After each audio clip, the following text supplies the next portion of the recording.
Bonjour à toutes et à tous, bienvenue sur le podcast des séparatistes. Moi c'est Ben Et moi c'est JB. et on inaugure avec cette émission un tout nouveau format qu'on va commencer à faire Il était et temps de diversifier. le but sera d'interviewer des fans de Star Wars. Exact. Alors pour commencer, on s'est dit autant commencer sur nous, tu Ouais, vois, ouais. autant partager ça directement. Autant partir en ego trip. Ouais, au moins voilà. Mais l'intérêt là de cette première émission, c'est surtout de vous introduire au format et surtout de faire un appel, à savoir si vous êtes fan de Star Wars et que vous aimeriez être interviewé, n'hésitez absolument pas à nous contacter. On a les commentaires en dessous qui sont pas bondés, donc ça va. On va voir vos commentaires, c'est bon. Et les réseaux sociaux, de toute façon tout est en lien. Mais n'hésitez pas à nous contacter en fait si jamais vous avez envie d'en parler. Sachant que à l'heure où je vous parle, il y a 2 interviews qui sont déjà prêtes avec d'autres personnes, mais cette fois-ci là, on va commencer avec nous. Ouais, On va se exact. poser des questions entre C'est vrai, nous deux. c'est vrai que la motivation de base aussi de la chaîne, c'était aussi de s'intéresser à des fans qu'on n'a pas l'habitude d'entendre, quoi. C'est vrai qu'aujourd'hui, sur Internet, on a plutôt tendance à entendre des fans qui ont, c'est peut-être un peu violent à dire, mais qui ont une valeur ajoutée. Mais voilà, essayer de s'intéresser, Ouais. tout simplement, laisser la parole aux fans, en fait. En fait, c'est ça. Ce qui est en fait rarement le cas quand on s'applique à regarder Il des y a fans des de loin. podcasts qui font des interviews, mais souvent c'est parce que un tel a sorti un livre sur Star Wars. Et c'est Oui, vrai, ça c'est fait office de promotion. un petit peu ça, mais c'est surtout un apport. C'est vrai, le mec qui a écrit un livre sur Star Wars, il y a des choses à dire. Sauf que nous, on peut se dire aussi que les fans normaux, j'ai envie de dire entre guillemets, ont aussi énormément de choses à dire concernant leur rapport à Star Wars et tout ça. Donc le but sera justement de donner la parole un peu aux gens. Ouais, voilà. Pour Ça vraiment- a une volonté un peu plus sociologique aussi, c'est de demander voilà, à quoi ressemble un fan, même si je pense in fine, il y aura forcément une tendance dans nos interviews. Mais bon, Oui. voilà, c'est pas grave. Mais le but, voilà, c'est de laisser plus de temps en fait aux fans, s'ils en ont envie, de parler de leur passion pendant 1, 2, 3 heures, on n'en sait rien. Oui, tout dépendra vraiment de la personne et voilà, le but ce sera littéralement en fait voilà de présenter un petit peu des visions comme ça quoi. Quels que soient vos avis d'ailleurs, hein, et on serait vachement intéressé si vous avez évidemment un avis qui est contraire au nôtre. Ah oui, si évidemment. vous avez envie de nous étriper sur le plan des idées, venez. Hein. Ah non mais c'est même la chose qu'on encourage le plus en réalité. Oui. Voilà, c'est juste un exemple au fait sur nous pour que vous puissiez savoir comment pourrait se dérouler une interview si vous avez envie d'y participer.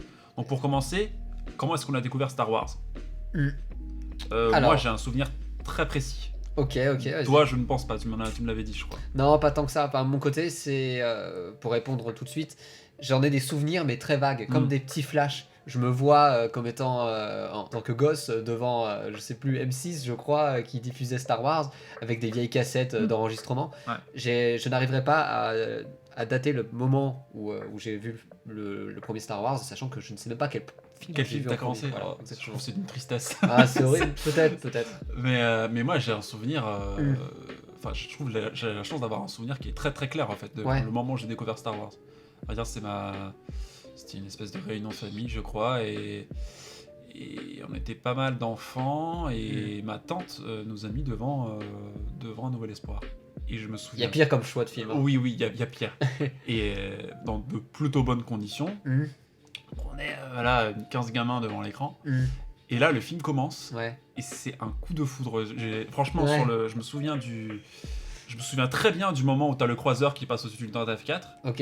Et là, ça a été, je dirais pas que c'est un coup de foudre, mais j'ai dit, Ouais. mais qu'est-ce que c'est ça? C'est génial, tu vois. Bah, c'est Et ouf. franchement, j'en garde un souvenir incroyable, quoi. Puis je me souviens aussi du moment où Luke dégaine son sabre. Là, j'ai fait, allez, c'est bon. Ouais, d'accord. Et du coup, j'ai récupéré les films. Et voilà, c'est ma tante qui m'a fait découvrir. Et ce qui est marrant aussi, c'est que l'épisode 4, j'arrêtais pas de le mater en boucle. C'est-à-dire que toutes les semaines, je matais l'épisode 4 sans mater l'épisode 5, alors que je l'avais sur moi, tu vois. Parce que t'étais pas au courant qu'il y avait une suite. Ouais, c'était tellement génial que j'étais omnubilé par un bon espoir en fait. J'étais incapable de regarder la suite. Oh, mais Et après, j'ai regardé l'épisode. Est-ce que c'est une forme de purisme? Sûrement, C'est mais, à 6 ans, mais mais- ouais, mais je me souviens très bien. Et en tout cas, je trouve que c'est une vraie chance, je trouve, de Bah ouais. pouvoir se souvenir en fait de comment t'as découvert Star Wars. Ah ouais, mais surtout, il y a pire comme départ. Hein. Épisode 4 et tout, dans de puis bonnes ouais, puis conditions. j'ai fait 4, 5, 6, 1, 2, 3. Ouais, Et, pas mal. et j'ai dû découvrir. Ouais, tous les films. J'ai dû passer de l'épisode 4 à l'épisode 3 en un an, je pense. D'accord, C'était ok. plutôt pas mal. Ok, d'accord, ok. Voilà. Et oui, d'accord, ok, bah écoute, c'est ton plus ancien souvenir finalement. C'est ça. Ouais, je me souviens très bien du moment où j'ai découvert la saga. Ah non, mais c'est ouf parce que vraiment, moi je me souviens de rien en fait. Genre, j'ai beau rechercher, j'arriverai pas à trouver un film en particulier, mais La plupart des fans, j'ai l'impression, ont découvert, ou du moins les fans de la trilogie originale, ont découvert avec l'épisode 6. Donc étrangement, même toi, qui est plus jeune, finalement, t'as découvert avec l'épisode 4. J'ai dû découvrir, ça devait être, je pense, en 2004 ou 2005. Donc ouais, une trentaine d'années après la sortie du film, et ça m'a retourné le cerveau, quoi. Oui, d'accord, ouais, je vois. Et moi, je me rappelais aussi peut-être passer devant les cinémas où je voyais l'affiche de la Revanche des Sith. Oui. Peut-être en pensant aussi que c'était Star Wars, mais ouais, je pense que j'ai réussi à découvrir Star Wars de la meilleure des manières, c'est-à-dire tu commences avec l'épisode 4, et de fil en aiguille, sans gober tout d'un coup, bien sûr. tu découvres les films au fur et à mesure. Quel est le premier film que t'as vu au cinéma?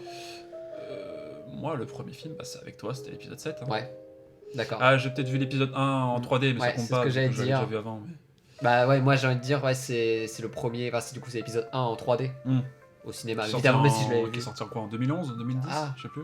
2008 Non, 2008 c'était The Clone Wars. Non, elle est sortie en 2009, 2010. Ouais, un truc comme ça. Mais avant le rachat, quoi. Ouais, bon, comme on dit, c'est pas une découverte. Oui, donc, voilà. Voilà, c'est pas trop une surprise, mais. Ouais, mis à part Yoda qui est en synthèse. Oui.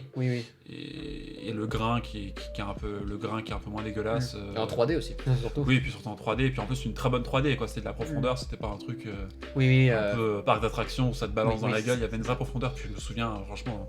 Voir la course de pod au cinéma, c'était quand même ça balance quand même. En plus, je me rappelle, mon frère, il a quitté la salle de cinéma dès qu'il y avait Dark Maul. Ah oui. Vers la fin, il avait trop peur, du coup, il s'est arrêté. Et moi, j'étais devant lui, j'étais génial. Ok, donc moi, le premier film que j'ai vu, c'était Star Wars 7. Même si c'est pas un Star Wars. Mais toi, tu l'as vu, du coup, on a découvert Star Wars au cinéma. Oui. Au cinéma. Finalement, avec Star Wars 7. On a attendu devant la salle, hein. C'est ça, ah oui, ça a été. C'était magique parce que c'était un peu notre menace fantôme, quoi. On a limite campé dans le cinéma. On était pas seul, hein. Ouais, on était pas seul, c'est sûr. En final, on a découvert ça avec Star Wars 7. Même si on avait eu avec l'épisode 1 en 3D, on avait quand même une approche du truc. Ouais, mais nous, notre découverte de Star Wars au cinéma, c'est la période Disney, quoi. Pour préciser, on a vu tous les autres films Disney au cinéma après par la suite. On a vraiment fait l'intégrale, quoi. C'est ça, exact. De toute la saga Skywalker, voilà. Alors, prochaine question. Est-ce que tu considères que Star Wars a une certaine place dans ta vie? Oui, je dirais, ouais. Enfin, après, ça peut vite devenir un espèce de discours de... je peux pas m'en passer, quoi. Ouais, non, mais genre, si j'ai pas Star Wars, je suis perdu, quoi. Mais ouais, ça a été fondateur, ouais. C'est très vague, parce que c'est aussi très compliqué de devoir l'exprimer, de se dire... aussi, quelle est l'influence surtout l'influence que ça a pu te laisser, et puis aussi, comment ça t'aide à mieux appréhender le monde réel aussi. Oui, mais j'ai vu l'histoire, enfin tout ça, quoi. J'ai vu des fans qui on leur demandait alors Star Wars, est-ce que ça t'a été utile dans ta vie, et ils arrivaient pas trop à dire ouais, non, de manière pratique. Mais je pense que Star Wars a une beaucoup plus grande influence qu'on peut le mesurer finalement. Ouais, que ce soit. Je sais pas, l'approche du bien ou du mal. Oui, avec ça, l'approche morale des choses. Surtout à 6 ans, quoi, tu vois, c'est. Ouais, pour un enfant, je trouve qu'il y a rien de mieux, quoi. Oui, c'est ça. C'est vrai qu'on est extrêmement nombreux quand même à être marqués par cette saga, quoi. Et ça reste quand même compliqué de définir en fait ce qui. Pourquoi ça prend autant de place dans ma vie. Alors, je dirais que nous deux, on nous enlève Star Wars, on n'est pas perdus. Non, je pense qu'il y en a certains, c'est vraiment encore plus important pour eux, quoi. Star Wars, c'est vraiment leur vie, quoi. Oui. Mais moi, je dirais pas que Star Wars, c'est ma vie, quoi. Et en plus, même si voilà, ça reste quand même ma première passion. Ouais. Je sais pas toi si. Ouais, de mon côté, en fait, je baigne vraiment là-dedans. Hein. C'est très variable en fait. Je pense que ça dépend des années. Je pense que l'année dernière, j'y étais un peu moins. Vraiment loin. J'ai vu beaucoup d'autres œuvres. En fait, je suis allé vraiment ailleurs. Mais là, récemment, je replonge dedans. Je sens quand je suis dans Star Wars ou quand je le suis pas, quoi. Sans être religieux, hein, mais tu sens que la passion au final c'est très fluctuant. C'est un truc qu'on oublie souvent. Et puis très imprévisible. Oui, c'est ça. C'est pas un truc. Je suis fan et je le serai jusqu'à ma mort. Je pense que ça dépend vraiment du temps qui passe et de nos passions et de comment est-ce qu'on évolue par la suite. Et si je dois dire ça, Star Wars a une place vraiment énorme. Sachant qu'en plus, je fais de la photographie de Lego Star Wars, ce qui fait que j'essaie de faire une photo par semaine. C'est plus trop le cas maintenant, mais ça me ramenait dans Star Wars de manière encore plus forte. Parce que j'étais vraiment actif, quoi.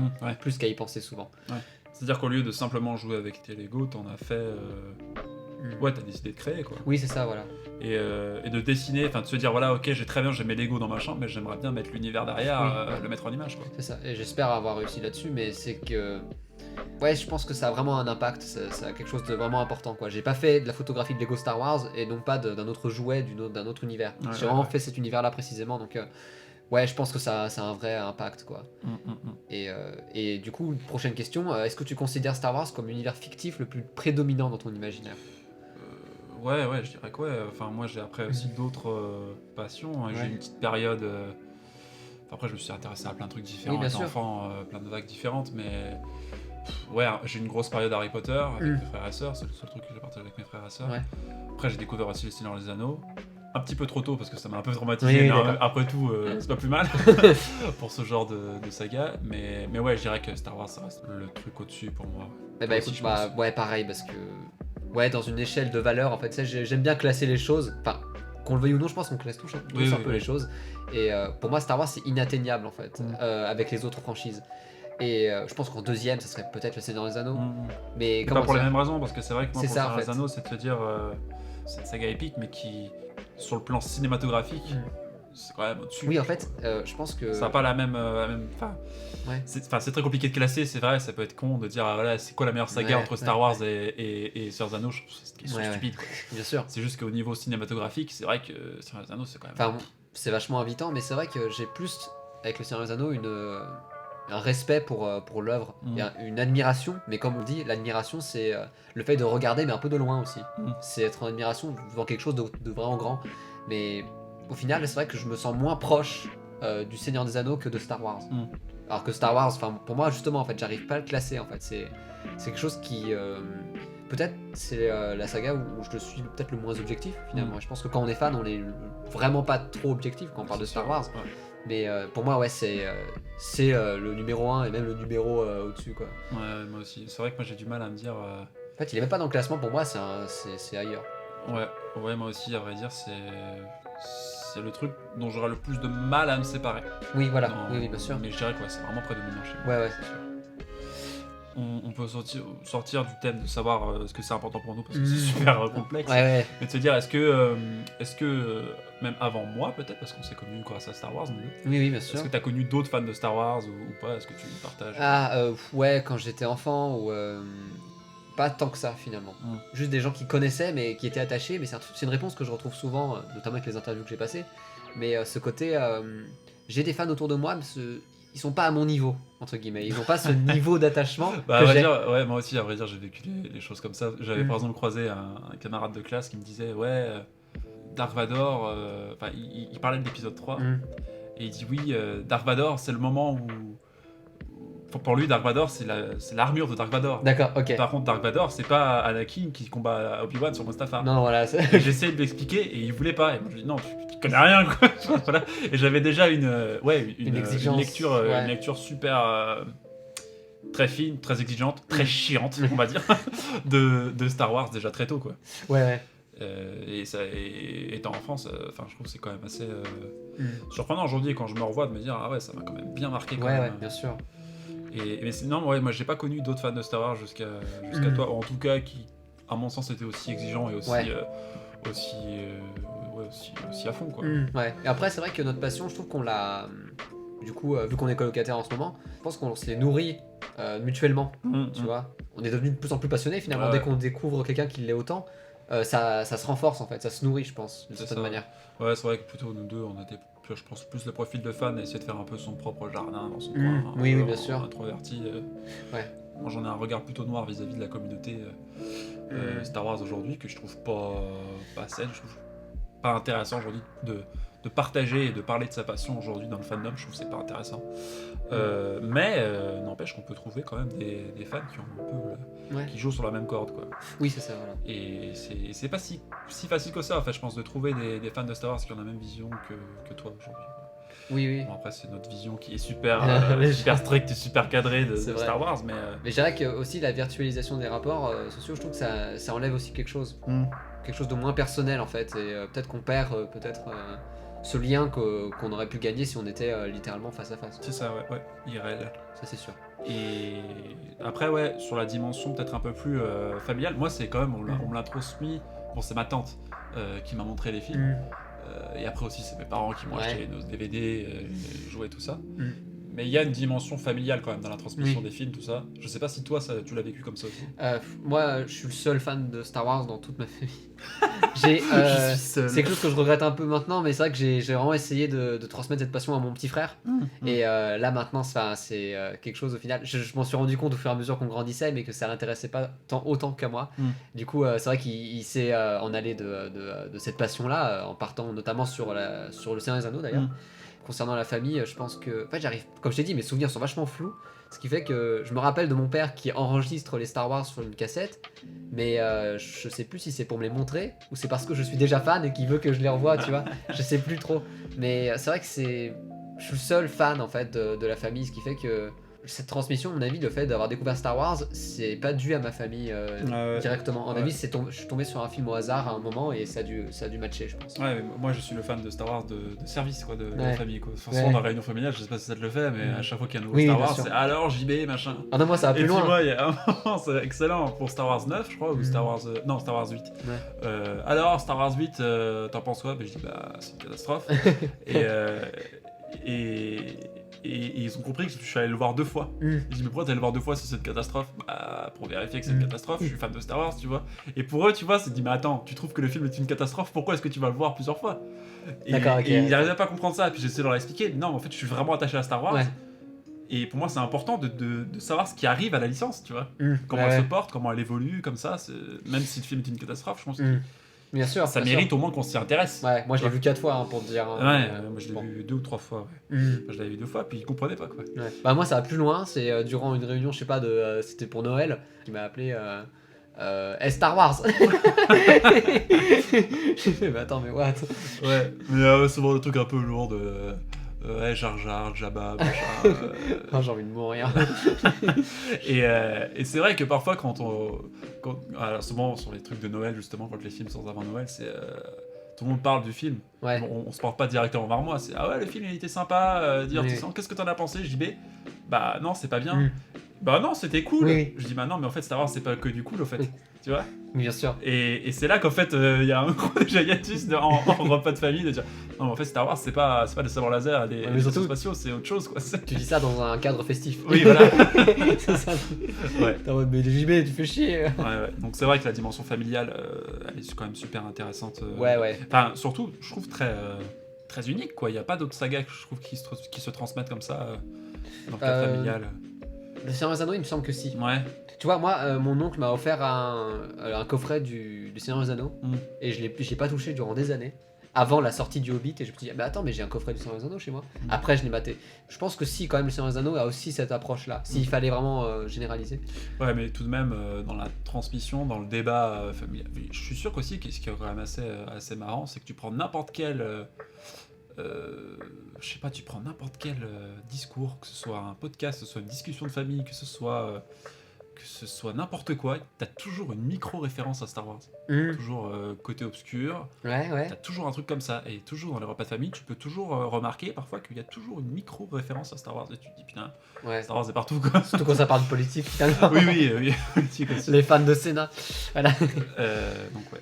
Et du coup, concernant peut-être la transmission aux enfants, ça c'est une question qu'on pose, mais si jamais on a prévu d'avoir des enfants, ce qui n'est pas d'actualité. Ce n'est pas d'actualité pour toi, mais si à vrai jamais... dire, ça c'est une question qui est intéressante de savoir si on transmet Star Wars aux enfants, parce qu'à vrai dire, il y a beaucoup de fans qui se disent que c'est tellement important pour eux l'une des questions qui se posent quand ils font un enfant, c'est qu'est-ce que je vais lui transmettre mythologiquement, culturellement. Ouais. Et c'est très, pour moi, c'est très paradoxal parce que si on lui met Star Wars dans la bouche, il va refuser. Ou d'un moment, il va couper le cordon, quoi. Tu vois. Donc transmettre Star Wars à mes enfants, si j'en ai... Ou alors faire des enfants pour transmettre Star Wars. Oui, voilà. Parce qu'il y en a qui prennent les choses à l'envers. Je vais faire un enfant pour lui transmettre Star Wars. Je prescrirai pas. Mais c'est pas absolu, quoi. Mais ouais, je pense que ça doit être quelque chose de transmettre. Ça me fait toujours marrer sur YouTube des réactions de gamins devant Star Wars. Ouais. Les gamins les parents qui filment leurs gamins réagir à Star Wars. Ouais. Il y a des trucs fantastiques. Quand t'as un gamin qui fait devant le je suis ton père il regarde sa mère et il fait That's impossible. Et puis 2 secondes après, t'as Luke, That's impossible. Et il lui répète, enfin c'est quand même fou de se dire que ça résonne autant quoi. Le gamin il dit non, c'est impossible, c'est pas son père. Et t'as Luke 1 seconde après qui dit la même chose. C'est fou quand même à quel point ça. Et surtout, je veux dire, c'est récent. Ah oui. C'est la nouvelle génération là. Ouais, c'est toutes les générations arrivent à ça. Et moi franchement Star Wars 4 c'était ça quand j'étais devant. Ouais. Je me suis dit waouh, j'avais l'impression d'être face à un univers qui débordait, mais. Bien sûr. Je pense que justement, on revient sur ce qu'on disait sur notre épisode précédent, mais Star Wars 4, il n'y a pas besoin de le dépoussiérer. Ah oui, ça c'est sûr. Ça sert à rien de faire des nouveaux films juste pour qu'on pousse pour voir Star Wars 4. Ouais. Il se suffit largement pour commencer Star Wars. Donc Star Wars 7, voilà quoi. Ouais, après c'est toute la question aussi dans quel ordre il faut regarder les films aussi. Oui, bien sûr. Bah ouais, du coup, ouais, toi, à mon avis, tu partirais. Enfin, moi je suis assez univoque de dire qu'il faut commencer par la trilogie originale. Pour moi, ça n'a pas de sens de commencer dans l'ordre diégétique en fait. Oui, ouais, je suis d'accord. Commencer par la menace fantôme, pour moi, ça n'a pas de sens. Le pire, ce serait de commencer épisode 4, puis épisode 1, épisode 5, épisode 2, épisode 6, oui, épisode les gens 3. ils font des Non, je veux dire, quand t'es gosse, il est où Luke, tu vois, je veux dire, ça ne marche pas, quoi. Ouais, donc moi c'est beaucoup plus intéressant justement de revenir à la prélogie. Quand on est prêt à s'investir, évidemment, quand on n'est pas prêt à s'investir, vous commencez dans l'ordre diégétique, et puis c'est comme ça. Et en plus, je veux dire... Et ne pas regarder la postologie. Voilà. Ah non, mais la postologie, je sais pas comment je vais... Ça va être, bah oui, justement, il y a ça aussi, j'ai remarqué ça aussi dans des anti-postos, c'est comment est-ce qu'on va cacher la posto aux prochaines générations. Tu sais, mais c'est toujours ce problème psychologique, tu sais, dans le cadre familial, dès qu'il y a un secret, il commence à se suinter en fait. Ouais, c'est le parti de la bibliothèque interdite dans Harry Potter quoi. Il y a une partie de la connaissance de la culture qui est interdite, qui est profane, il faut surtout pas la montrer quoi. Oui, mais le truc c'est que si tu le caches, à mon avis, il aura d'autant plus envie d'y aller. Oui, bah c'est ça, ouais, c'est exact. Donc ouais, faut faire gaffe avec ça. Mais ouais, donc ouais, la transition aux futures générations, c'est vrai que c'est quelque chose qui pour les fans hardcore, je pense que c'est pas si évident que ça de l'imposer finalement. C'est-à-dire que en fait, tu vis dans une famille de fans de Star Wars, tu peux pas t'en dépêtrer, puis si t'aimes pas Star Wars, ce qui s'entend.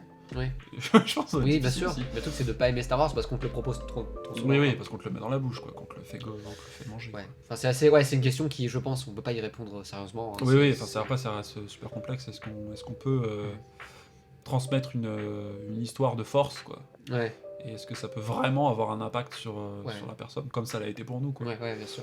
Mais c'est aussi pour revenir sur le dépoussiérage, notamment de la trilogie originale. Honnêtement, quand t'es gosse, les effets spéciaux, tu les vois pas. Ah, oui, il s'agit pas d'effets spéciaux. À part si t'es habitué à avoir que des films. Oui.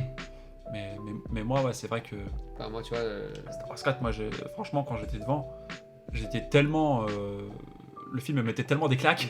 Ouais, mais la vraisemblance, quoi. Puis franchement, la première sensation que j'ai eue devant le film, c'est que j'avais l'impression de plonger dans le film. Oui. C'est-à-dire que le cadre n'existait plus. Oui, voilà. C'est comme s'il n'y avait plus rien autour. Quoi. Oui. J'étais dedans. Quoi. Ah, t'étais Luke, quoi. Je plongeais, quoi. Voilà, j'étais Luke, quoi. Exactement. Ouais. En plus, sur des conditions qui étaient quand même plutôt pourries. Un petit écran, j'étais loin, un son pas ouf. Avec des gens autour. Et je suis tombé dedans, mais comme un fou. Vraiment. Je me suis noyé. Donc, ouais. Bah écoute, je pourrais pas répondre plus que ça. Je pense qu'il faut juste avoir du recul là-dessus et ne pas faire d'enfants pour transmettre Star Wars. C'est ça la vraie. Ne pas créer des Stormtroopers. Alors concernant maintenant peut-être des questions flash. Là on va être sur des questions un peu plus rapides, un peu plus de préférence quoi. Quel est ton film préféré, Jean-Baptiste? Mon film préféré? C'est chaud, putain. Moi j'ai essayé d'ailleurs de faire un classement des films. C'est très compliqué. On va dire moi, ce que je trouve facile, c'est quand même de faire la limite entre ce qui fait partie de Star Wars pour toi personnellement, ton head canon comme disait Fad, et ce qui n'en fait pas partie. Mais je dirais que j'ai découvert Star Wars avec l'épisode 4. Cinématographiquement, je trouve que le meilleur c'est le 5. Mais le plus intense, ça reste la revanche des Sith. Donc c'est vrai que c'est très compliqué pour moi de choisir. Mais je dirais l'épisode 4 parce que c'est avec lui que je l'ai découvert, c'est avec lui que je suis tombé amoureux en quelque sorte. Ouais. Oui, c'est ça. Un langage à tout amoureux, mais bon. Ouais, ce côté objectif, subjectif, quoi. C'est ça. Moi, je dirais... En fait, je ne peux pas, en fait. À chaque fois, ça me déchire à chaque fois que je dois choisir un film, quoi. Oui, parce que ça dévalorise les autres aussi. Oui, exactement, c'est ça. Mais en fait, chacun a son identité, en fait. C'est ça, ouais. Après, faut lui trouver une identité. Oui, bien sûr. Parce qu'à vrai dire, Moi, il je y en a trouve aujourd'hui qu'en qui... termes de construction, l'épisode 1, il est très très solide. Hein. Mm. Enfin, j'arrive pas à comprendre les gens qui pensent que c'est mal écrit et tout. Enfin, je trouve que il est complet. L'épisode 1 est vraiment complet. Et ton préféré, c'est quoi? Mon préféré, je sais pas. J'aime bien en fait dire maintenant que je rejoins le fandom et que je communique avec des fans des fois, dire que c'est l'épisode 2 parce que c'est une manière de dire que peut-être pour que les gens arrêtent de complexer sur le fait que le film qu'ils aiment c'est pas le plus cinématographique. Je suis au courant que l'épisode 2 c'est celui qui a le plus de faiblesses. Mais par contre, je trouve une ambiance folle. Et pour moi, c'est ça Star Wars. Hein. Je veux dire, c'est pas. Je veux dire, c'est te raconte une histoire, quoi, quand même. Je suis pas dans cette optique de Star Wars, c'est la trilogie originale et il y a 2-3 trucs bien dans la prélogie. Non, pas du tout. Hein. Pour moi, Star Wars, c'est l'ensemble. Et si je dois retenir des ingrédients, c'est l'ambiance de l'épisode 2. Et aussi, bah, évidemment, l'épisode 3, c'est peut-être celui que j'ai maté le plus de fois, tu vois. Vraiment pour kiffer un maximum. Donc, c'est le plus intense, je pense. Oui, c'est ça. Et pour dire, tu vois, quand j'étais gosse, je me rappelais même plus de la division entre les épisodes 4 et 5. Tu vois, pour moi, dès qu'on parlait de l'épisode 5, je me disais, attends, c'est à partir de quand l'épisode 5? Oui, t'as oublié quoi. C'est après la bataille de Yavin 1, ok. Tu vois, non, mais non, j'arriverai pas à en trouver un particulier. J'aimerais dire 3 parce que c'est celui qui m'a fait le plus.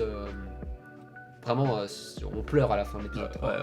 Et il te balance des émotions à la gueule, quoi. C'est sûr. Mais ouais, j'arriverai pas à avoir de réponse claire. Mais c'est vrai que pour moi, les 6 films de Lucas, ils ont vraiment chacun leur truc, quoi. Leur couleur, ambiance, leur personnalité, leur saveur, quoi.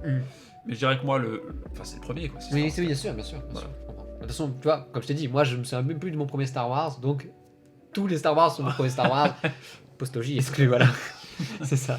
Alors, scène favorite. Scène favorite, ça aussi c'est compliqué. On va dire là, on pose des questions, on se rend compte à quel point c'est compliqué parce qu'on va les poser aussi à vous. Oui, bien si sûr, vous ouais. De nous répondre. Mais à vrai dire, moi, la scène préférée. Moi, je répondrais une scène préférée, non, parce qu'elle ressort tout simplement, hein, c'est pas pour exclure les autres, mais la fin de l'épisode 2. Oui, avec, tu vas parler déjà. C'est ça, voilà, avec le voilier solaire de Dooku qui arrive sur Coruscant. Avec la musique. Ouais, ça j'ai. Ouais, là ça me. Ça à un moment, elle serait suspendue, quoi. Exactement. Tu dis. Par exemple, tu vois, dès que je tombais sur ma playlist, sur la musique de cette scène particulière, je la zappais. Parce que je voulais pas la désacraliser d'une certaine manière. Je pense que c'est une manière de dire de conserver un peu cette. C'est ça. Et on va dire, je vois ce que t'as peut-être pu ressentir, c'est que tu dis, il y a certaines scènes, quand tu les regardes, tu te dis, je peux pas uniquement en satisfaire. C'est au-dessus, c'est tellement fort. C'est un extrait, quoi. C'est ça. C'est un fragment, comme c'est ça. C'est un fragment, tu te dis putain, ça c'est tellement au-dessus, et je peux pas uniquement m'en satisfaire et consommer le truc, quoi. Ouais, justement, en fait, il n'y a pas tout qui est accessible. C'est dès que la scène est. Ouais, c'est ça, en fait, te communique quelque chose qui va au-delà de l'image. Enfin, c'est le principe même de Star Wars de base, hein, mais à ce moment-là, je l'ai plus vraiment ressenti pour le coup. Donc voilà. Moi, une scène préférée, c'est compliqué. Enfin, je dirais que là, quand tu me dis scène préférée, j'ai plus des films de la prélo. Ok. Mais moins de la trilo. Mais je dirais, je pense certaines scènes de dialogue de la Revanche des Sith. Je dirais entre la discussion entre Anakin et Obi-Wan à la sortie du conseil, je trouve que c'est une scène super bien écrite. Oui, au début du film. Ou la scène de l'opéra. Original, voilà, bah bravo. Ouais. Après, ce qui est très compliqué aussi, c'est que la scène de l'opéra, tout le monde l'aime, mais pour des raisons complètement différentes. Oui. Quand je vois que Abrams aussi, c'est sa scène préférée, je dis putain, on n'est pas. Ouais, on a radicalement pas le même rapport. Il dit que c'est le meilleur setup de l'histoire du cinéma. Dès que tu non, vois cette scène en setup et tout, on parle justement, comme on disait, de scènes qui débordent. C'est pas pour déborder sur un autre projet qui va faire ton payoff. Ouais, et moi, quand je vois toutes les théories autour de Plagueis et de machin, ça me donne envie de pleurer. Parce que moi, c'est pas du tout ma lecture de la scène de l'opéra, quoi. On a cette optique de constamment développer tout ce qu'on voit à l'écran. C'est ce que fait The Mandalorian, c'est prendre chaque détail, un Jawa, ok, on fait un épisode dessus. Là, Plagueis est tellement mis devant le spectateur que la première chose qu'ils veulent se dire actuellement, c'est à quand la série Disney Plus Plagueis, quoi. Mais c'est pas ça en fait le but de la scène, c'est de montrer la manipulation de Palpatine. C'est ça surtout. Et c'est vrai que moi, ce qui me fascine avec cette scène, c'est qu'à chaque fois que je la revois, on ne sait pas par quel bout prendre Palpatine. Oui. Et c'est ça, t'as l'impression qu'à chaque fois, il te remanipule toi aussi en tant que spectateur. Et quand tu vois à quel point aussi sont manipulés les fans sur cette scène. mais ouais, c'est vrai que la scène de l'opéra, moi, elle me fout les jetons. Mais à vrai dire, voilà, après, c'est les scènes les plus intenses. Je dirais que les scènes, si tu les prends en fragments, ce sera peut-être plus la revanche des Sith, effectivement, où il y a des scènes, la scène de l'immolation d'Anakin, tu sens que c'est quand même d'une force. Oui, la musique aide aussi. Oui, la musique aide un tout petit peu. Mais. Réplique favorite? Là, c'est plus compliqué. Hein. Réplique favorite. Ouais, moi, j'arriverai pas à trouver maintenant. Là. Après, c'est pas la réplique tant de code que la force est avec toi, que bonjour. Quoi. Peut-être plus un échange, on devrait dire. Ouais, un échange. Moi, c'est le discours, je pense, de Palpatine, l'instauration de l'Empire dans la revanche des Sith. Oui, le fait qu'il a été blessé dans sa chair. Oui, enfin, tous ces mensonges. Je trouve que ce discours politique est d'une force. Ouais. Moi, j'ai envie de dire, là, sur un coup de tête, encore épisode 3, parce que je pense que, en fait, justement, comme on dit, Star Wars était en ébullition durant l'épisode 3, en fait. Je pense que c'est ce moment où tout est en train de payer et qui justifie tout ce qui va se passer par la suite. Postlogie exclue. C'est la scène où t'as Padmé qui dit qu'il y a encore du bon chez Anakin. Là, pour le coup, c'est quelque chose qui résonne, en fait. Et surtout, c'est une réplique qui, en plus d'être excellente, on la laisse respirer. C'est ça dans Star Wars, on laisse souvent les choses respirer. Et c'est vrai qu'aussi, moi étant jeune, dans la menace fantôme, j'aimais beaucoup la scène de Maul et Sidious, c'est Maul qui dit nous ferons connaître des Jedi, enfin nous aurons notre revanche. T'es là, t'as envie de te pisser dessus. Alors, on est dans la merde. Et enfin nous ferons connaître des Jedi, et enfin nous aurons notre revanche. Avec ses yeux là, t'es là, ok, bon. Ok. Je veux pas aller sur Coruscant. Et donc ouais. Alors, le personnage qui te ressemblerait le plus. Ou alors le personnage dont tu as envie de ressembler. Ah ouais. C'est plus ça. Alors moi, celui qui me ressemble le plus, je dirais peut-être Anakin. Parce que c'est pas. Parce que tu tues des gens. Ouais, ça m'arrive de faire des massacres, ouais. T'es pas Dawan, ok, nickel. Comment dire, je me suis identifié à lui dans le sens où ouais, il est un peu impatient, très sensible, très pas en phase avec le monde qui avec l'autorité, ouais. avec le conseil Jedi et tout ça. Mm. Son envie de tout foutre en l'air, je la comprends. Ouais, mais voilà, ça ne veut pas dire qu'il faut céder à la tentation. Mais ouais, à vrai dire, je me suis beaucoup identifié à Anakin. Mm. Celui qui me ressemble le plus. Après, j'aime beaucoup Qui-Gon aussi dans sa façon un peu entêtée, avec une espèce un peu de fierté intellectuelle un petit peu trop prononcée. C'est un Jedi gris, voilà. Ouais, voilà. Disons cela. Alors moi, de mon côté, quand j'étais gosse, pour moi, c'est Obi-Wan. Enfin, c'est le personnage le plus exploité aussi de la saga, donc c'est pas trop déconnant. Celui qui te ressemble le plus, je dirais plus Padmé pour toi. Padmé ? Ouais. Donc elle a ce sens de la justice. Ah, c'est ça, parce que je fais des études en droit. Non, mais elle a aussi sensibilité artistique. Ouais, peut-être. Ouais, elle fait rarement des erreurs, quoi. Je trouve qu'elle c'est un personnage intéressant. Mais ouais, après moi aussi j'aime beaucoup Palpatine aussi. Ouais. Tu vois, il me ressemble un peu. On avait fait aussi un test MBTI de personnalité. Je sais pas si vous en avez fait un test MBTI. 16 personnalités sur internet, c'est très simple à faire. Et il y a aussi des personnalités pour les personnages de Star Wars. Ouais. Et moi je crois que j'ai Palpatine chez Star Wars et Voldemort chez Harry Potter. moi j'ai Luke Skywalker et Frodon. Oui, voilà. Donc ouais, mais Palpatine aussi je l'aime beaucoup dans le sens où lui aussi, un peu comme Qui-Gon et Anakin, il est un peu arrogant, très fier. Oui, c'est l'empereur. Mais il arrive toujours à ses fins. Quoi. Il est toujours dans la certitude. Ouais. Du coup, c'est ce qui lui permet un peu d'avancer, quoi. Question peut-être un peu plus, peut-être un peu plus facile, possiblement. Peut-être pas pour toi d'ailleurs. Ah, je sais pas. Nos planètes ont environnement favori. Alors moi. Non, toi qui fais de la photo, ça doit être. Qui fait la photo. Ouais, je sais, mais le problème c'est qu'à chaque fois que j'en choisis une, je dénigre les autres, alors que c'est pas du tout le cas. Là, par exemple, j'avais fait une photo là en novembre avec une figurine de Yoda et j'ai essayé de reconstruire Dagobah. Et en reconstruisant Dagobah, j'ai eu l'impression de comprendre vraiment le lieu en fait. Et j'ai essayé de reproduire ce feeling qu'on a. D'ailleurs, n'hésitez pas à me suivre sur Instagram. Voilà. Ensuite, c'est. En fait, j'ai redécouvert la planète. En refaisant les photos. D'autant plus, parce que je suis pas aveugle non plus. Hein. J'ai compris le mysticisme du lieu. Mais j'étais d'autant plus dedans en le refaisant. Donc, Dagobah, je l'ai redécouvert il y a pas longtemps. Mais si je dois citer un environnement qui me plaît énormément, j'ai envie de dire Kamino. Kamino, ouais. Kamino, j'adore en fait.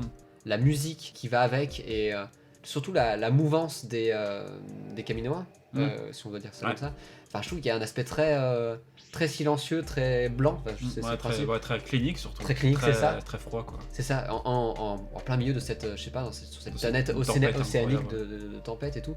Ouais, Camino, c'est celui que Ouais, je il y a citerai un le joli plus. contraste, c'est vrai, quand tu rentres dans le bâtiment. Ouais, Après. ah oui, enfin, ouais, j'aime beaucoup. Ouais. Donc, Camino Et possiblement Dagoba, et tu vois, quand j'y repense, je dirais Bespin aussi, enfin, Mm. c'est incroyable aussi. Ouais. Mais c'est vrai qu'à vrai dire, moi je trouve que quand même les planètes de l'épisode 5 sont je trouve, très sous-estimées sur le plan photographique quand même. Oui, Les oui, gens oui. ne sont pas marqués par Oui, Dagoba, ils- Hot, enfin, enfin Hot un peu plus peut-être. Il faut rappeler que ça existe pour Mais dire, Bespin, ah oui, c'est pas mal. Bespin, quand même, t'as des plans incroyables. Quand t'as les plans sur Luke pendu à son antenne, les nuages derrière, orange et noir, Oui, bien là, sûr. c'est Ouais, fantastique, oui, quoi. c'est- C'est une beauté incroyable. Enfin, ça fait très, ouais, c'est... Les plans du c'est faucon qui fait pictural. des loopings autour des nuages, là, c'est... Bah, tu vois, le fait d'utiliser des matte painting à l'époque, ça rend un aspect peinture. Et honnêtement, tu peux refaire ça en peinture et tu le mets dans un musée, tu dis ça a été fait il y a des milliers d'années, tu vois, ça passe quoi. Enfin, je Ah, trouve c'est mythologiquement, voilà, c'est. C'est vrai que je trouve que l'épisode 5, on le sous-estime un petit peu. Ouais, Mais du coup, pour ma part, ouais. une planète ou un environnement préféré, de prime abord, je dirais Coruscant. Mm. Pour la lumière, surtout. Qui est Pour très. les couchers de soleil, tout ça. Oui, c'est ça en fait, mais surtout elle change beaucoup en fonction de la météo. Hein. C'est ça, ouais. Quand tu vois par exemple dans l'épisode 2, les nuages qui sont du coup percés par les immeubles, Mm. ça aussi c'est un truc. Ouais, ouais. Encore un Et puis nouveau- moi, là, souvent, la lumière sur le temple Jedi ou sur le Sénat, ouais, Mm. je trouve ça magnifique. Puis aussi, je dirais Naboo aussi. Mm. Naboo, surtout la ville de Tid, je trouve ça vraiment joli, quoi. Oui. Et là, je vais t'en citer encore plein d'autres, mais je saurais même pas choisir, quoi. Au Mais final, je dirais Coruscant. Ok. Donc très prélogie finalement. Oui, Tout voilà. ce qu'on dit, voilà. Hein. Séparatisme l'oblige. Hein. Alors, concernant la musique, Vaste sujet. vaste sujet, qu'est-ce qu'on préfère Ah là, si choisir une musique, quoi. Alors déjà, musique préférée. moi j'écoute que très rarement la musique. Mm. Je pense que j'ai pas dû me refaire une réécoute depuis plus d'un an, je Mm. crois. C'est des musiques qui m'évoquent tellement de choses. Mm. Je ne les écoute pas pour avoir quelque chose à écouter. Mm. Il faut que je sois dans une optique spécifique. C'est pour ça qu'actuellement je comble tu sais, ma dépendance avec les musiques de SWTOR, de The Ouais. Old Republic, Ouais. qui sont quand même pas mal, qui Ouais. sont certes un peu trop épiques et un peu trop John Williamesque, mais je trouve que ça, c'est un bon substitut. Ouais. C'est un peu des patchs. Donc ouais, en termes de musique, j'aime beaucoup tout en fait. Bah, c'est ça le souci, c'est qu'à vrai dire, tu vois, je trouve que c'est un peu le même principe de se dire dissocier les films de la musique. Pour moi, ça n'a pas de sens parce que tous les moments forts, ce que j'aime dans Star Wars, les films ou les séries ou les jeux vidéo, il y a toujours la musique qui va derrière. Je vais peut-être parler de KOTOR. Moi, c'est impossible de parler de KOTOR sans parler de la musique qu'il y a derrière, tu vois. Parce que j'étais marqué parce qu'il y avait des thèmes musicaux derrière que j'identifie toujours très bien, quoi. Le problème, c'est que généralement, les fans disent ah ouais, bah, Duel of the Fate Ouais. et le thème de la Force, quoi. C'est vrai que c'est pas marquant pour moi, mais j'ai l'impression que moi, les thèmes de transition, voire même d'action, je les mets au-dessus de même tous les autres bien sagas, sûr. tu vois. Oui. Une Voilà. transition de la prélogie d'une planète à l'autre ou d'un bâtiment à l'autre, sur les transitions de Lucas, qui Au prennent fondu, leur temps, quoi. ouais, voilà. Et ben, la musique, Bah, pour moi, le thème du complot durant l'épisode 2, c'est vraiment cette musique-là qui donne l'âme au film. Vraiment. Moi, ce que je trouve fou, c'est qu'en réécoutant la musique, ce qui m'arrive aussi très rarement, c'est que j'ai l'impression encore de redécouvrir des subtilités, mais tout le temps en fait. Ouais. Par exemple, quand on s'applique à écouter le thème d'Anakin, de l'épisode 1, quand tu essaies d'un peu le remettre en relief, de le réfléchir, tu fais c'est du génie en fait. Oui, parce que justement, c'est très ambivalent de faire un C'est thème au début, pour un personnage. enfin le thème du personnage qui est au début très enfantin en fait. Bah, optimiste aussi, très naïf. Et après, il l'avait analysé aussi sur YouTube, certains youtubeurs l'ont fait, où on a l'impression que ça perd un peu en équilibre, Oui. c'est un peu branlant, et à la fin, t'as le thème de Vador. Mm. Et c'est d'une efficacité. Et aussi, par exemple, ça c'est un détail que beaucoup de gens connaissent, mais que la musique de fin, la musique de célébration de l'épisode 1, avec les chorales d'enfants, je crois, Ouais, c'est le thème de c'est l'empereur le thème de l'empereur en majeur. en majeur. C'est ça en fait, le truc, c'est que la prélogie, c'est une tragédie entière sur 3 films. Du coup, chaque événement positif, en réalité, revêt une chape de merde, on se rapproche de ce qu'on va. On se rapproche de l'Empire. Ouais, après, surtout la thématique de la destinée et tout ça. C'est ça. Et c'est pour ça que, comme tu parlais de subtilité, il y en a énormément. Quoi. Ouais, mais après, voilà, je saurais même pas mettre une musique au-dessus. Ouais, pareil. Mais je dirais que Je comprends pas pourquoi l'épisode 3 n'a pas eu d'Oscar. Ouais. Mais c'est vrai que l'épisode 3, enfin, c'est un peu à l'image du film, c'est que c'est tellement. C'est trop, quoi. Chaque musique, elle est incroyable. Mais surtout des musiques, par exemple, on parlait de ça, mais l'arrivée de Grievous sur Utapao. Utapao, c'est de la transition, il n'y a rien de plus clair. Et il y a une musique folle derrière. Et elle donne de l'ampleur à cette scène et elle devient, elle va. Il y a aussi une réorchestration du thème amoureux de Padmé et Anakin, Across the Star, avec un solo de violon derrière. Oui, c'est. En harmonie. Il est déchirant. Ouais. Et puis t'as quoi? T'as plein d'autres, Dardids. Ouais. Enfin, surtout Padmé's Rumination aussi, ça c'est incroyable. Et puis le thème funéral aussi, il fout les jetons aussi. Oui, surtout sur Padmé, ça donne envie de chialer là. En plus, alors qu'il n'y a même pas de chorale. Enfin, si elles sont très très diffuses. Ouais, très très très calme. Ouais. Mais et à la fin, il te mixe le thème impérial et le thème de Padmé. Ouais, voilà. Enfin, le thème funéral du coup. Mais je veux dire, l'épisode 3 c'est quand même. C'est dommage qu'on cite actuellement que des musiques qui sont Duels of the Fate. Tout le monde l'a cité parce que c'est des musiques dont tu te souviens en fait et que tu arrives à isoler. Mais c'est vrai qu'il faut aimer la musique, il faut l'écouter pour réellement voir qu'il y a une énorme diversité en fait. C'est pas parce que la musique est plus forte qu'elle est meilleure. Oui, qu'elle est overmixée qu'elle est mieux quoi. Sans dire que Duels of the Fate est mauvais, je trouve qu'elle est très bien mixée dans le. Il y a rien à dire. Dans la menace fantôme. Mais en termes de technicité, je dirais peut-être l'épisode 1, la musique de bataille, qui est reprise dans d'ailleurs tous les FPS actuels de Star Wars, à savoir Battlefront. Mais c'est une musique, je trouve, elle est évidemment avec un peu de Duel of the Fate dedans. Elle est tellement riche, elle mélange tellement de choses que c'est. Il y a beaucoup de relief aussi. Mais c'est une des musiques d'action où j'en ai pas marre. Tu vois. Pour citer par exemple une autre BO que j'écoute beaucoup aussi, c'est celle du Seigneur des Anneaux. La musique qui concerne l'araignée Shelob, du coup qui Shelob en anglais, mais voilà c'est Arachné en français.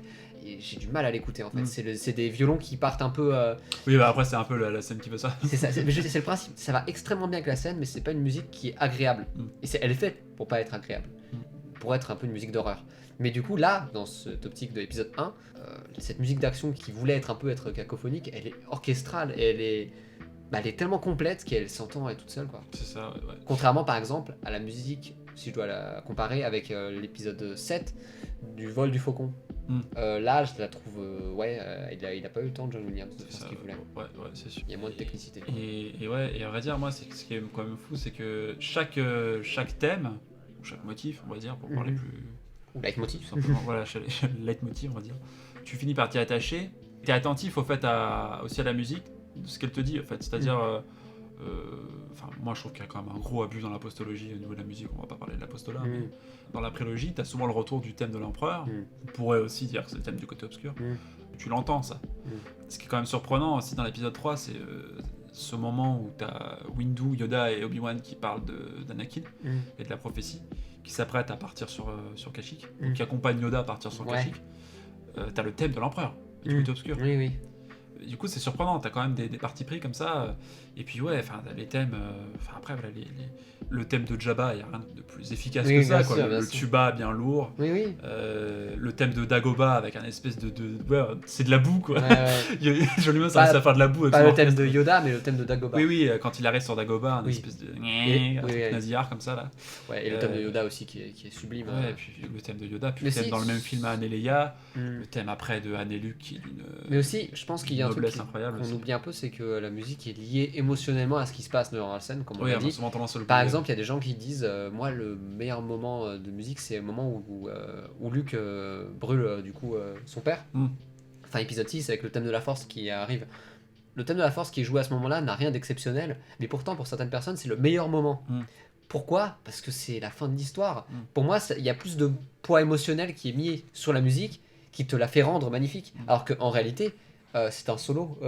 C'est pas un solo, mais il n'y a rien de spécifique. Contrairement aux autres fois où le thème a été joué. Ouais, du moins, il est plus là, il est quand même orchestré avec une plus grande noblesse, une plus grande lenteur. Et tu comprends qu'en fait, un peu plus de, que là, Luke est appelé à devenir Jedi et qu'il a déjà commencé le deuil de son père, en fait. Oui, voilà. Et qui va entraîner les nouveaux Jedi. C'est pour ça que justement l'image et la musique, je trouve que j'ai vraiment du mal avec les Star Wars à les dissocier. C'est ça, ouais. Pour moi, elles sont liées, mais c'est une force. Et c'est ça, c'est la même chose en fait. Star Wars, c'est la musique, quoi. faut pas voir la musique comme sauvant le film. Il y a beaucoup de gens qui voient que la prélogie comme étant nulle à chier, et heureusement qu'il y a une belle musique. Non. Mais non, la prélogie appelle à cette musique. Ouais, bien sûr. Donc évidemment que l'un est lié à l'autre, quoi, Mm. tout simplement.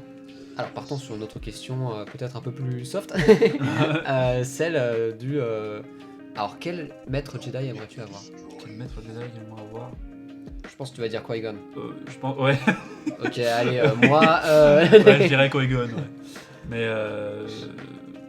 je pense pas que ce serait peut-être le meilleur maître. Je dirais pas que j'aurais besoin de Qui-Gon. mais ouais, Qui-Gon, je trouve que ce serait un maître assez intéressant.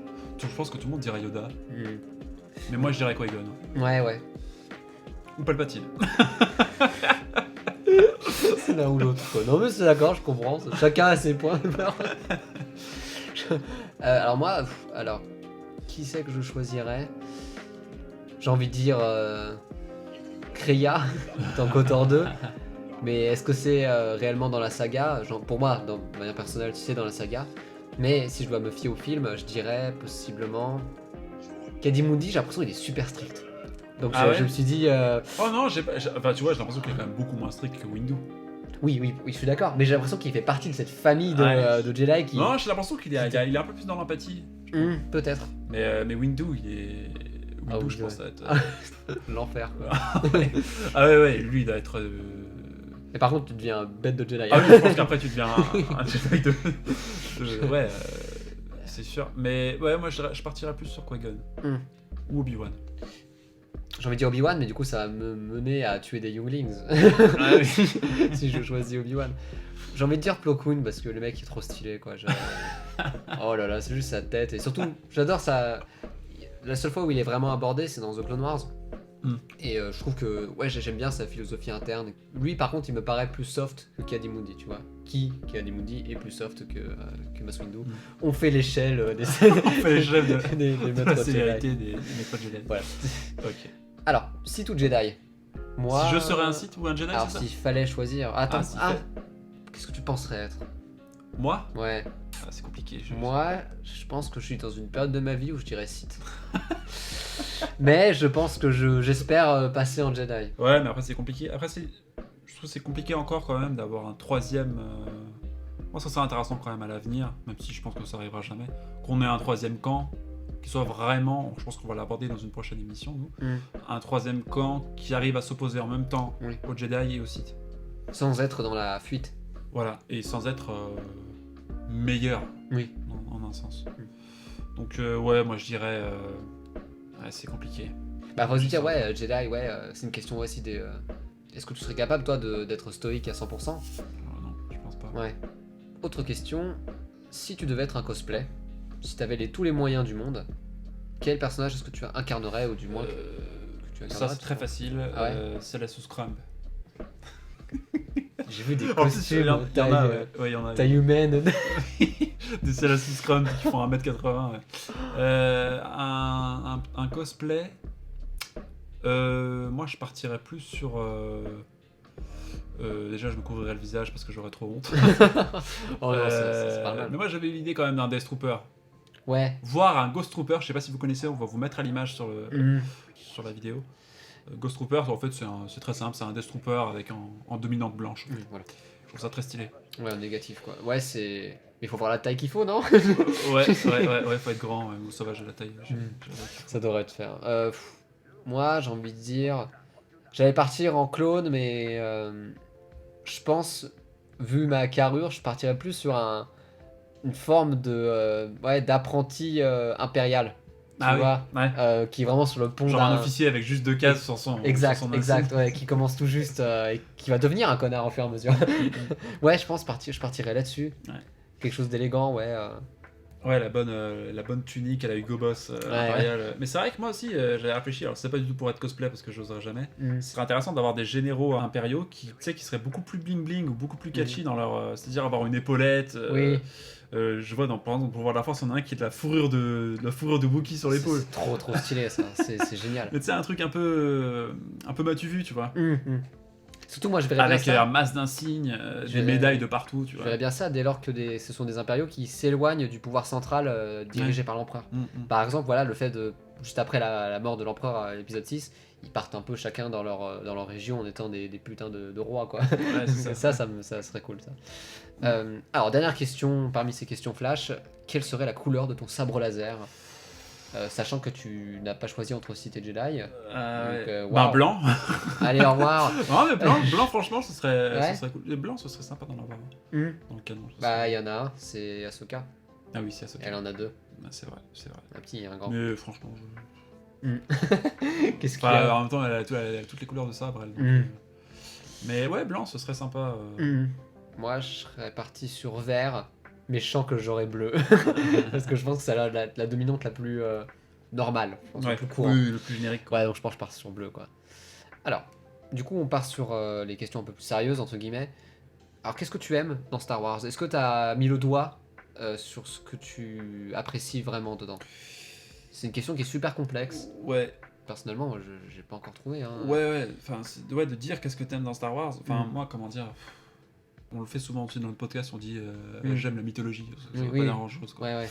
Ce que j'aime dans Star Wars, je dirais pas que tant que c'est la cinématographie, c'est pas dans les films en tant que tel, parce que c'est aussi quelque chose dans lequel je me reconnais beaucoup dans certains fans, c'est de dire ça va au-delà du film.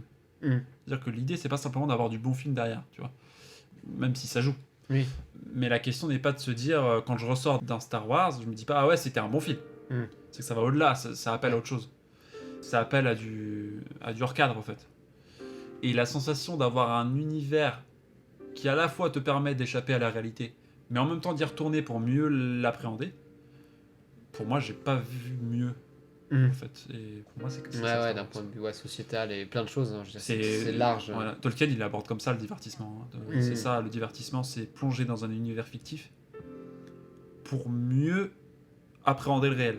C'est ça. Dans ce cas-là, j'ai envie de dire, mettre à l'honneur George Lucas de ce côté-là, parce qu'il a, même s'il a eu beaucoup d'interviews, il s'est pas beaucoup exprimé finalement sur.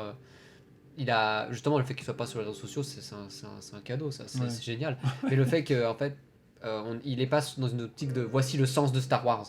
Chacun y a trouvé son sens, ce qui fait qu'il a compris que c'était le fait qu'on s'y adapte et qu'on y trouve chacun un peu ce qu'on veut, qui était la force du truc. Même si beaucoup de fans réclament de Lucas d'être le pape de Star Wars, à dire ça c'est canon, ça l'est pas, alors qu'il s'en bat les steaks, ça se voit. Oui, bien sûr. Oui, j'ai même trouvé même des gens qui faisaient ça encore en story aujourd'hui, mais voici toutes les œuvres dans lesquelles George Lucas a été impliqué. Et il mettait à chaque fois le fait que George Lucas ne voulait pas que Luke soit tué. C'est pas des implications de George Lucas, ce sont des verrous. En mode, ne parle pas de ça. Ça veut pas dire qu'il a envie que tu parles d'autre chose. Hein. Oui. c'est très interdisant, mais il n'y a rien de créatif. Mais voilà, alors de mon côté, ce que j'aime le plus, enfin quelque chose qui ressort, parce que c'est grâce à la postlogie que j'arrive d'autant plus à saisir Star Wars. Parce que c'est évidemment une fois qu'on a perdu quelque chose qu'on se rend compte de sa valeur. Et je me rends compte que j'étais tellement attaché à cette noblesse qui était dans Star Wars. Je trouve qu'il y a une noblesse inhérente. Et je pense que la manière la plus simple de résumer cette noblesse dans Star Wars, je pense, c'est l'objet du sabre laser.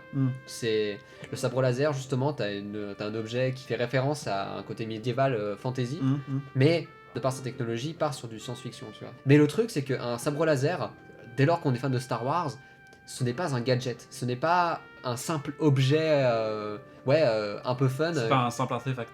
Ouais, c'est ça. En fait, oui, il est fétichisé, quoi. Il y a une portée. Non, ça veut pas dire qu'il faut le fétichiser dans le film, dans Star Wars 7 par exemple. Voilà.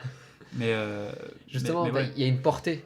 Tu vois, c'est pas juste une épée en fait. Je trouve qu'il y a tellement derrière, et surtout cette noblesse qui fait que tu sens qu'il faut être quelqu'un pour manier cette arme en fait. Ouais, il faut en être digne quoi. Il faut en être digne. Et je pense que justement Star Wars reflète tout ça en fait. Pour moi, Star Wars c'est un peu un sabre laser quoi. C'est cette noblesse qui, je pense, dès lors qu'on est initié, tu te rends compte de toute la portée du truc. Quoi.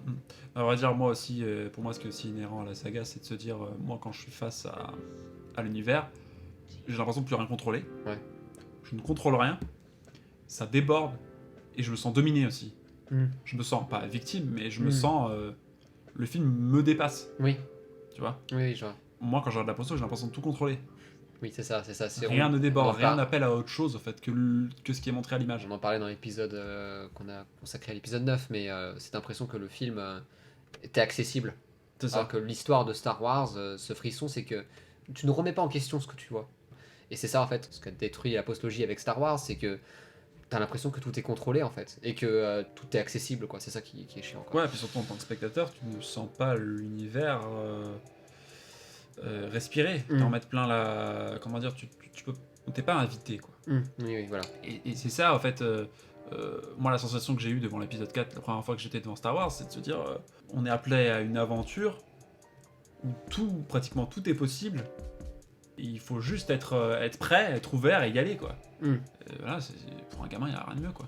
Et aujourd'hui, j'arrive à garder ça. Et c'est ça, pour moi, qui est fantastique, c'est de pouvoir garder ça en tant qu'adulte ou jeune adulte, c'est de se dire, je garde ça devant ces films, c'est-à-dire, j'arrive à analyser le monde de façon plus adulte, avec cet univers qu'on pourrait dire enfantin, mais qui déborde, quoi. Oui, bien sûr. Et tu te sens dominé par cet univers, en fait. Et au final, c'est ça que tu kiffes le plus, finalement. C'est ça. Et à chaque fois qu'en fait on est face à l'image, on se dit ça pourrait être autre chose. Mais ça reste fantastique. Oui. Mais je suis sûr que là, si on recule la caméra, bah il y a d'autres choses, tu vois. Oui, bien sûr. Sauf que, ben pour moi, en fait, la postologie, c'est rien de plus que des films, en fait. Tu vois la différence. Ouais, bien sûr. Oui, d'accord, je vois. Alors, à contrario, qu'est-ce que tu détestes?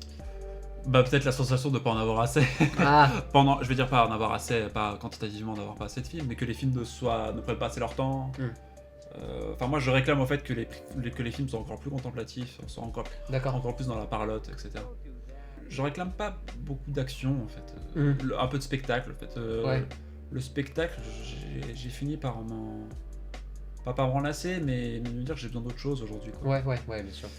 Et c'est peut-être en ça que j'aime beaucoup la prélogie, contrairement à d'autres, c'est que les dialogues sont pas là par hasard en fait.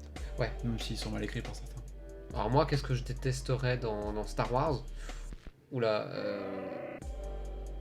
j'ai envie de dire la manière dont il est appréhendé par les gens, en fait. Mais ça, c'est pas Star Wars en tant que tel, mais c'est quelque chose qui... Oui, la façon dont on consomme Star Wars. Dont on consomme Star Wars actuellement, je trouve que ça... Enfin, ça m'éloigne de plus en plus, mais c'est pas réellement ça la question. Ce que j'aime pas trop dans Star Wars, finalement, c'est... Peut-être cet aspect un peu trop aléatoire, en fait. Le fait que George Lucas, il contrôle les choses, mais il ne maîtrise pas tout le temps les choses. Enfin, j'ai l'impression qu'il a... C'est peut-être ça, si je dois avoir une critique objective, c'est peut-être cette impression que il aurait pu être mieux encadré aussi, certaines fois. Tout simplement ça, je pense. Mais en réalité, j'ai pas de réel grief contre Star Wars, parce que, comme on a dit, c'est un univers qui est au-delà des autres, en fait. Donc, j'ai du mal avec ça, et si je dois dire que je déteste Star Wars, c'est que je déteste la postlogie, tu vois. Je dois dire ça, finalement. Quel est ton meilleur souvenir? Mon meilleur souvenir, je vais encore dire la même chose la fois que j'ai découvert. Dans l'épisode 4, ouais.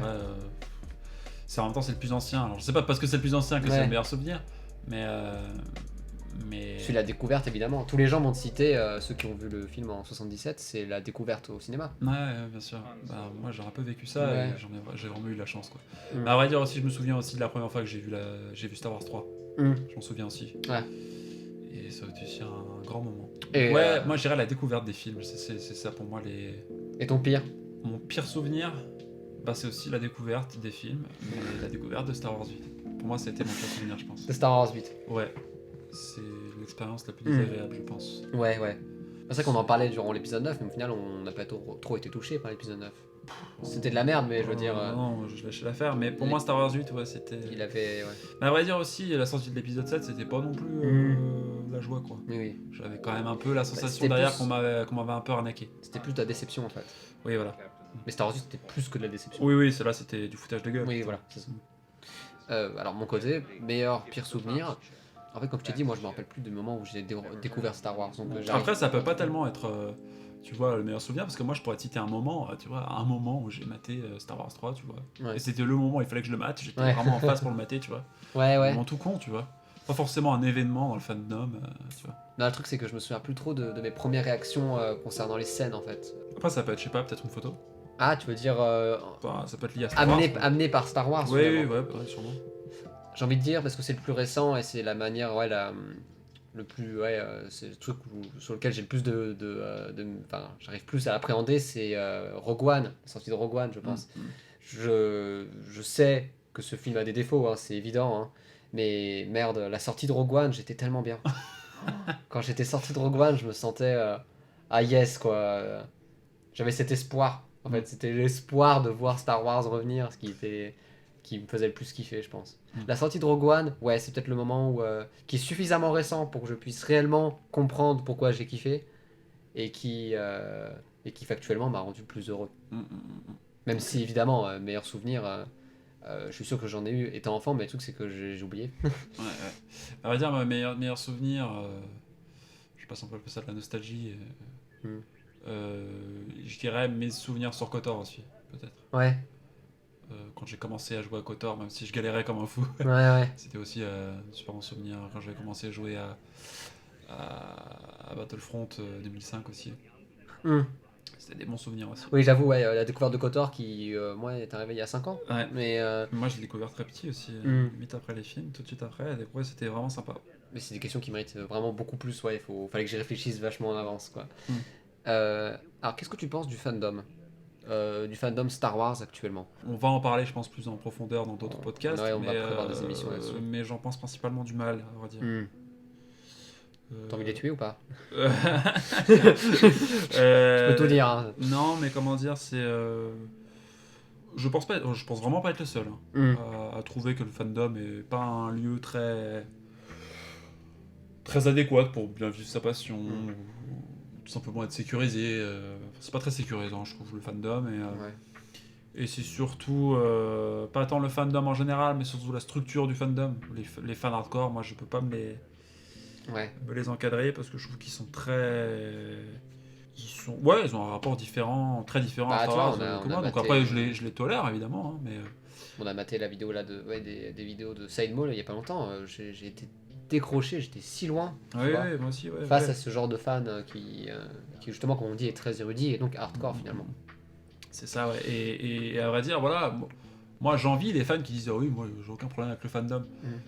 Peut-être parce qu'ils ne sont pas forcément beaucoup ancrés. Mais ouais, moi, si je reproche beaucoup de choses au fandom, c'est que d'une part j'y suis attaché. Oui. J'ai de l'espoir sur ce fandom. Oui. Mais ouais, moi ce que je reprocherais, c'est peut-être le manque de dialogue. J'ai l'impression que le fandom, en fait, c'est que des bulles d'avis super arrêtés. Tu vois, c'est que des bulles comme ça, mais qui, je pense, n'arrivent pas à se mettre à parler, en fait. Ouais. Et je parlerai notamment du fait qu'après l'épisode 8, il y a des gens qui sont fans de l'épisode 8 parce que l'épisode 8 a été détesté. Ce qui fait qu'ils sont dans ce militantisme total et qui fait qu'encore aujourd'hui on vit cette guerre. Encore aujourd'hui, alors parce que c'est juste des bulles de résistance, tu sais, ils font un peu penser à des Japonais fin Seconde Guerre mondiale qui étaient sur leur île. On leur a pas averti que c'était fini depuis longtemps. Ils sont encore en train de défendre ça, mais c'est perdu depuis longtemps, quoi. Mais ouais, j'ai du mal. En fait, le problème c'est qu'il n'y a pas de dialogue. C'est ça en fait que je reprocherais le plus. On n'est pas dans une prise en compte, on est juste Ouais, enfin, nous, on a plus l'impression d'être les perdants dans l'histoire parce qu'aujourd'hui, la tendance générale aujourd'hui du fandom, aujourd'hui, on s'en sent écarté, nous. Donc, c'est pas une bonne expérience de faire partie du fandom, que ce soit sur les réseaux sociaux ou même IRL. Ouais. La preuve, IRL, la prochaine question, c'est est-ce qu'on a participé à des événements? Oui. On a participé à QC, du coup, à la convention Génération Science-Fiction et Star Wars. Ou c'est l'inverse. Et ouais, c'était une expérience vraiment particulière. Ouais. Enfin, moi, je m'attendais vraiment pas à ça, quoi. La sensation que j'ai eue ces journées-là à QC, c'était de se dire, mais au fait, c'est une religion, en fait. C'est que il y a des choses à dire, à pas dire, des choses à défendre, des choses à attaquer. On a des prêtres, on a des adeptes, on a des rituels, et il n'y a aucune réflexion. À part quelques invités qui sont en dehors du fandom, des philosophes, des machins. Oui, c'est vrai que. Et heureusement qu'on n'est pas encore allé à la Star Wars Célébration. Ouais, Star Wars Célébration, ça doit être quelque chose. Enfin, tout est dans le mot, quoi. Star Wars Célébration. La Mecque, quoi. Ouais, et puis en plus des Américains, et moi je suis très éloigné de cette culture du spectacle à l'américaine, quoi. Ouais. Mais là, de force, QC, moi ça a été quand même une expérience assez spéciale. Et c'est moi ce qui m'a frappé, c'est la verticalité du fandom. Il y a les fans hardcore au-dessus et les petits fans en dessous, quoi. Oui, il y avait une hiérarchisation. On l'a compris direct. Clair, ouais. Ça, c'était super clair. Alors finalement, est-ce que tu as l'impression de faire partie du fandom, en fait? On s'en est éloigné. Est-ce que finalement, on reste attaché au fandom, qu'on le veuille ou non? Je pense que ouais, vu qu'en plus on partage notre podcast. On partage notre podcast, mais dans un sens, tout ce qu'on fait, c'est en opposition quand même à ce fandom, quand même. Et là encore, on n'a pas fini. Hein. En plus, on a été quand même. Enfin, nous, on assume une posture assez critique, assez pragmatique, qui forcément ne plaît pas à certaines personnes, ce qui peut peut-être les blesser, on s'en excuse, hein, mais. En tout cas, on pense qu'on a dit, quoi. Oui, voilà. On peut peut-être nous reprocher d'être méchants, au sens propre du mot. Mais à un moment donné, si on est tous gentils et qu'on parle pas, eh ben, on va pas s'en sortir, quoi. Encore plus aujourd'hui, quand on voit les films qui sortent. Oui. Pas qu'ils soient mauvais ou bons, c'est qu'ils divisent. Oui. C'est ça la question, quoi. Donc moi, aujourd'hui, il y a, je trouve, une forme de dictature douce, en fait. Ouais. Je dirais ça, en fait. Pour moi, c'est ça le fandom, c'est une dictature douce. Oui, en fait, j'ai l'impression qu'il y a forcément, à part durant l'épisode 8 qui a été la véritable guerre, je trouve qu'il y a des avis qu'il fallait avoir. En fait, une sorte de ligne directrice qu'on disait, bah tu choisis entre ça et ça. Mais si je choisissais autre chose, tu vois, ça c'est un autre truc. Ouais. Mais par exemple, moi je commence à m'éloigner, j'ai l'impression de moins en moins en faire partie dès lors que je commence à constater les effets de masse du fandom, à savoir considérer The Mandalorian comme le nouveau Star Wars. Ça c'est un truc, c'est un blocage. Je trouve que non en fait, faut absolument pas penser comme ça. Cependant, j'ai l'impression que tous les fans pensent de cette manière, ce qui fait que il y a ce côté inarrêtable et qui m'isole de ces fans qui vont si loin, et moi je suis en mode ouais mais je pense pas comme vous les gars, donc est-ce que finalement je suis un fan quoi. Donc du coup, pour s'en protéger, moi j'évite, hein. Moi j'ai arrêté les réseaux sociaux, tout ça, hein. C'est très simple, hein. Je vis ma passion de mon côté. Très bien, comme d'habitude, comme quand j'étais gosse, avec mon petit univers, sans devoir me conformer, faut le dire, à des visions de Star Wars un petit peu autoritaires, quoi. Ouais, ok. Prochaine question, qu'est-ce que tu penses de George Lucas? Tu sais qui c'est? Je sais pas du tout. Moi, George Lucas, à vrai dire, je sais pas, plus parti, je dirais, d'une tendance pro-Lucas, quoi. J'ai pas de grief vis-à-vis de Lucas. Hein. Mais du et coup, moi, à vrai dire, pour moi, le centre du débat de savoir si tu aimes Lucas ou pas, c'est la prélogie. C'est ça. Ouais. Moi, je vois pas du tout des gens détester Lucas et adorer la prélo. Oui. C'est vrai qu'on a peu. Donc ouais, pour moi, l'idée qu'on se fait de Lucas, elle est indubitable de la question de la prélogie. Donc moi, la prélogie, pour moi, je la considère comme... J'irai pas la mettre au-dessus de la trilogie. Mais pour moi, c'est exactement la même chose avec la trilogie. Oui, bien sûr. Et c'est vrai que c'est compliqué de voir des fans à côté qui disent mais non, pour nous, Lucas, il a trahi Star Wars. Ouais, mais c'est lui qui l'a créé. Et moi, j'ai l'impression d'avoir cette chance-là, de me dire, peut-être d'avoir vécu une période et d'avoir aussi découvert les films d'une certaine façon, qui font que pour moi, je considère que j'ai l'impression d'avoir compris ce qu'a voulu me raconter Lucas. Et j'en suis profondément reconnaissant. Ce mec, j'ai envie de le prendre dans mes bras et de lui dire merci. Tu vois. Merci papa. La seule chose que je lui reproche, c'est d'avoir vendu son âme au diable. Si on parle de vécu, comment t'as vécu le rachat? Le rachat... Du coup, en 2012. Ouais. Moi, j'étais content. Moi, c'était mon premier réflexe, j'étais quand même plutôt jeune. Je me suis dit, cool, on va voir Star Wars au cinéma, quoi. Moi, je trouve que c'était une époque où c'était un peu trop loin pour moi. Et comme je le dis dans les autres interviews, mais le rachat est devenu concret avec le premier teaser de l'épisode 7. C'est là où tu dis ah mais du coup c'était pour de vrai. Ouais. Ce petit côté là. Et à vrai dire, moi les premières questions que je m'étais posées, c'est de me dire quand ils ont annoncé qu'ils allaient faire la suite 7, 8, 9, je me suis dit tiens en fait ça m'intéresse pas tellement. C'est un truc qu'on a à peine effleuré mais durant la dernière émission, mais on n'attendait pas l'épisode 7. Ouais. Il y a une nuance entre réattendre Star Wars au cinéma et Star Wars 7. Oui, bien sûr. J'ai pas eu cette frustration post-épisode 6, en mode merde, l'histoire elle est pas finie, les personnages ils sont encore en vie. C'est clairement ça, elle sert à ça la post-logie. Pourquoi ? Parce que tous les personnages sont morts, tous les vieux ils sont morts, donc voilà, enfin leur histoire est finie. Moi j'ai pas cette frustration là. Et la preuve, les gens ont eu cette frustration là et ils l'ont. Et c'est pour ça qu'on a eu le droit à l'univers Legend. C'est pour ça qu'on a eu le droit à des histoires qui sont plus ou moins bonnes, mais je retiens souvent le négatif, mais pour moi. Palpatine qui a un demi-millier de clones, non. Tu sens qu'il y a cette frustration de l'épisode 6, voilà. Mais on va dire, c'est vrai que moi j'étais quand même plutôt jeune, j'en pensais pas grand-chose. Ouais, 2012 quand même.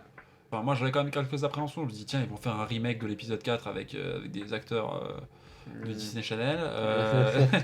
Mais à vrai dire, moi mes espoirs à la base, je les ai toujours aujourd'hui, c'est de se dire bon, ils vont pas faire d'épisode, mais ils vont étendre l'univers avec des spin-offs. Et moi j'avais déjà ces idées de spin-off avant même qu'ils annoncent les spin-offs. Je me disais voilà, il faut qu'ils dérivent l'univers en fait. Et ils l'ont fait. Ils l'ont fait de plutôt bonne façon, ou parfois bien, parfois mal. Ouais. Depuis le rachat, c'est quoi qui t'a le plus touché ?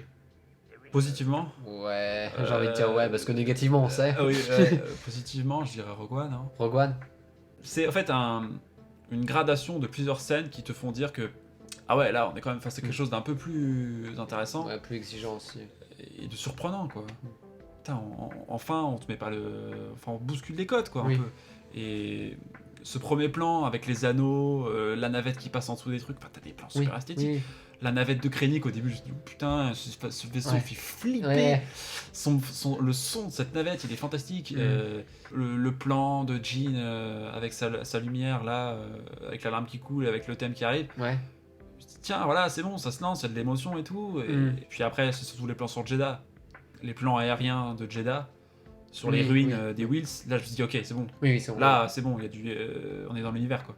En fait, on touche plus l'âme de Star Wars en fait que Star Wars 7 qui essaie de la copier de manière factice. Là, on est, je trouve, dans. Bah, le film ne joue pas à Star Wars. Ne joue pas à Star Wars. Parfois, il le fait. Oui, bien sûr. Mais généralement, globalement, c'est bienvenu quoi, Rogue One quoi. Oui, bien sûr. Et je te rejoindrai là-dessus. Depuis le rachat, c'est Rogue One qui m'a le plus touché. Ouais. J'étais le plus dans l'univers à partir de Rogue One.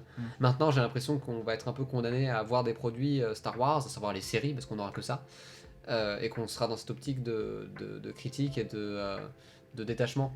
Je pense qu'on va attendre de ce qu'on nous propose qu'il soit suffisamment Star Wars pour être investi. C'est ça. Alors que Rogue One, moi j'ai vu juste des bandes annonces, j'avais aucune appréhension. Ouais. Donc ça a fait que j'ai plongé dedans direct et je suis sorti qu'en sortant du cinéma. Tu vois. Ouais. Et même après. Bah là, à chaque fois qu'on va être devant un truc, c'est bah allez, prouve-moi que t'es du Star Wars. Quoi. Oui, voilà. On va y aller avec une certaine appréhension. Quoi. Ouais, voilà, c'est un peu chiant. Mais à vrai dire aussi, j'aurais cité autre chose aussi rapidement, c'est Fallen Order. Oui. Braca, Kashyyyk, tout ça. Oui. Zepho aussi. Là, il y a quand même aussi justement un appel à une largeur, une grandeur. Une grandeur, voilà, une noblesse qui était aussi vraiment pas mal. On reprochait qu'un seul truc à Fallen Order, c'est l'implication de la mythologie de Dave Filoni. Oui. À savoir les sorcières de la nuit, tout ça. Et c'est un peu de la masturbation de mythologie. Ouais, c'est vrai que l'écriture, globalement, c'est vrai que certains points de scénario m'ont pas touché, tout ce qui est les holocrons pour trouver les Jedi, sortent de la nuit, les inquisiteurs, tout ça, bah ouais, moi je suis un peu éloigné. Ouais, et par contre, ce qui n'empêche que photographiquement...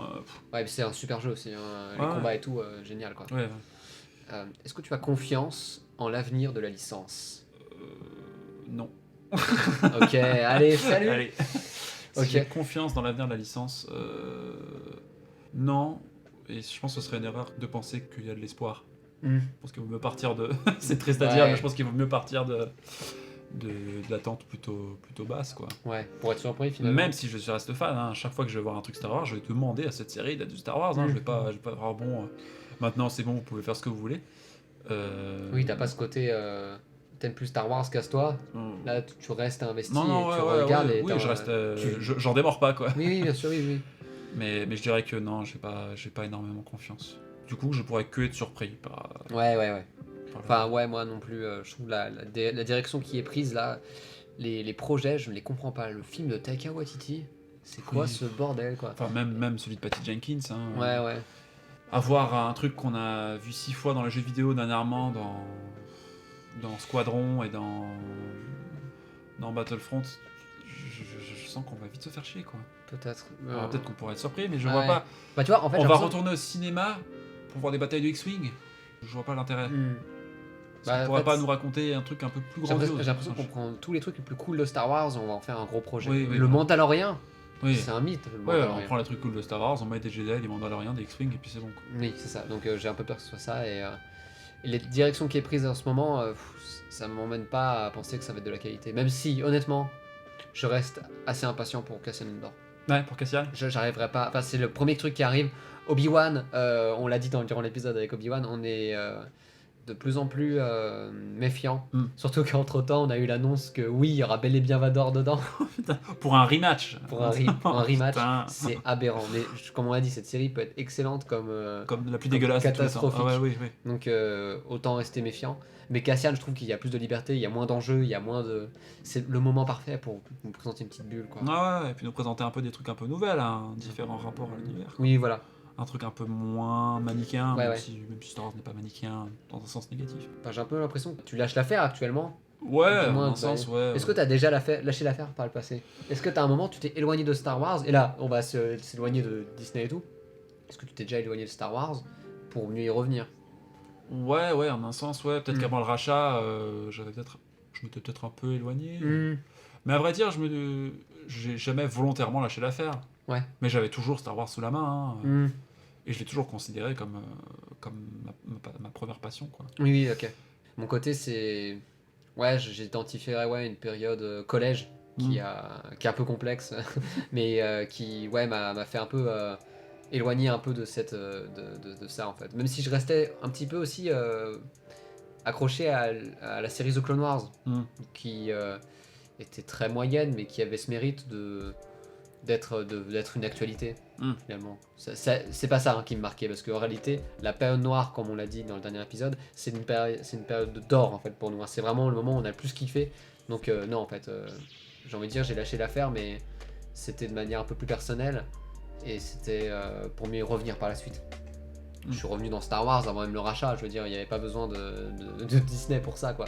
Je trouve que justement, comme on disait, la passion est fluctuante, ce serait bien de l'admettre aussi, c'est que on n'est pas fan au même niveau tout le temps. Ouais, ouais, ouais. Même si certains Et s'acharnent à vouloir manger du Star Wars tous les jours. Ouais. Et actuellement, tu penses l'être encore Bah, à vrai dire, non. Après, voilà. Par exemple, la question, c'est est-ce que je me tiens informé, par exemple. Est-ce que je me tiens informé Non, plus tellement. Ça m'arrive de regarder, de passer un peu sur Star Wars Universe, voir sur des news.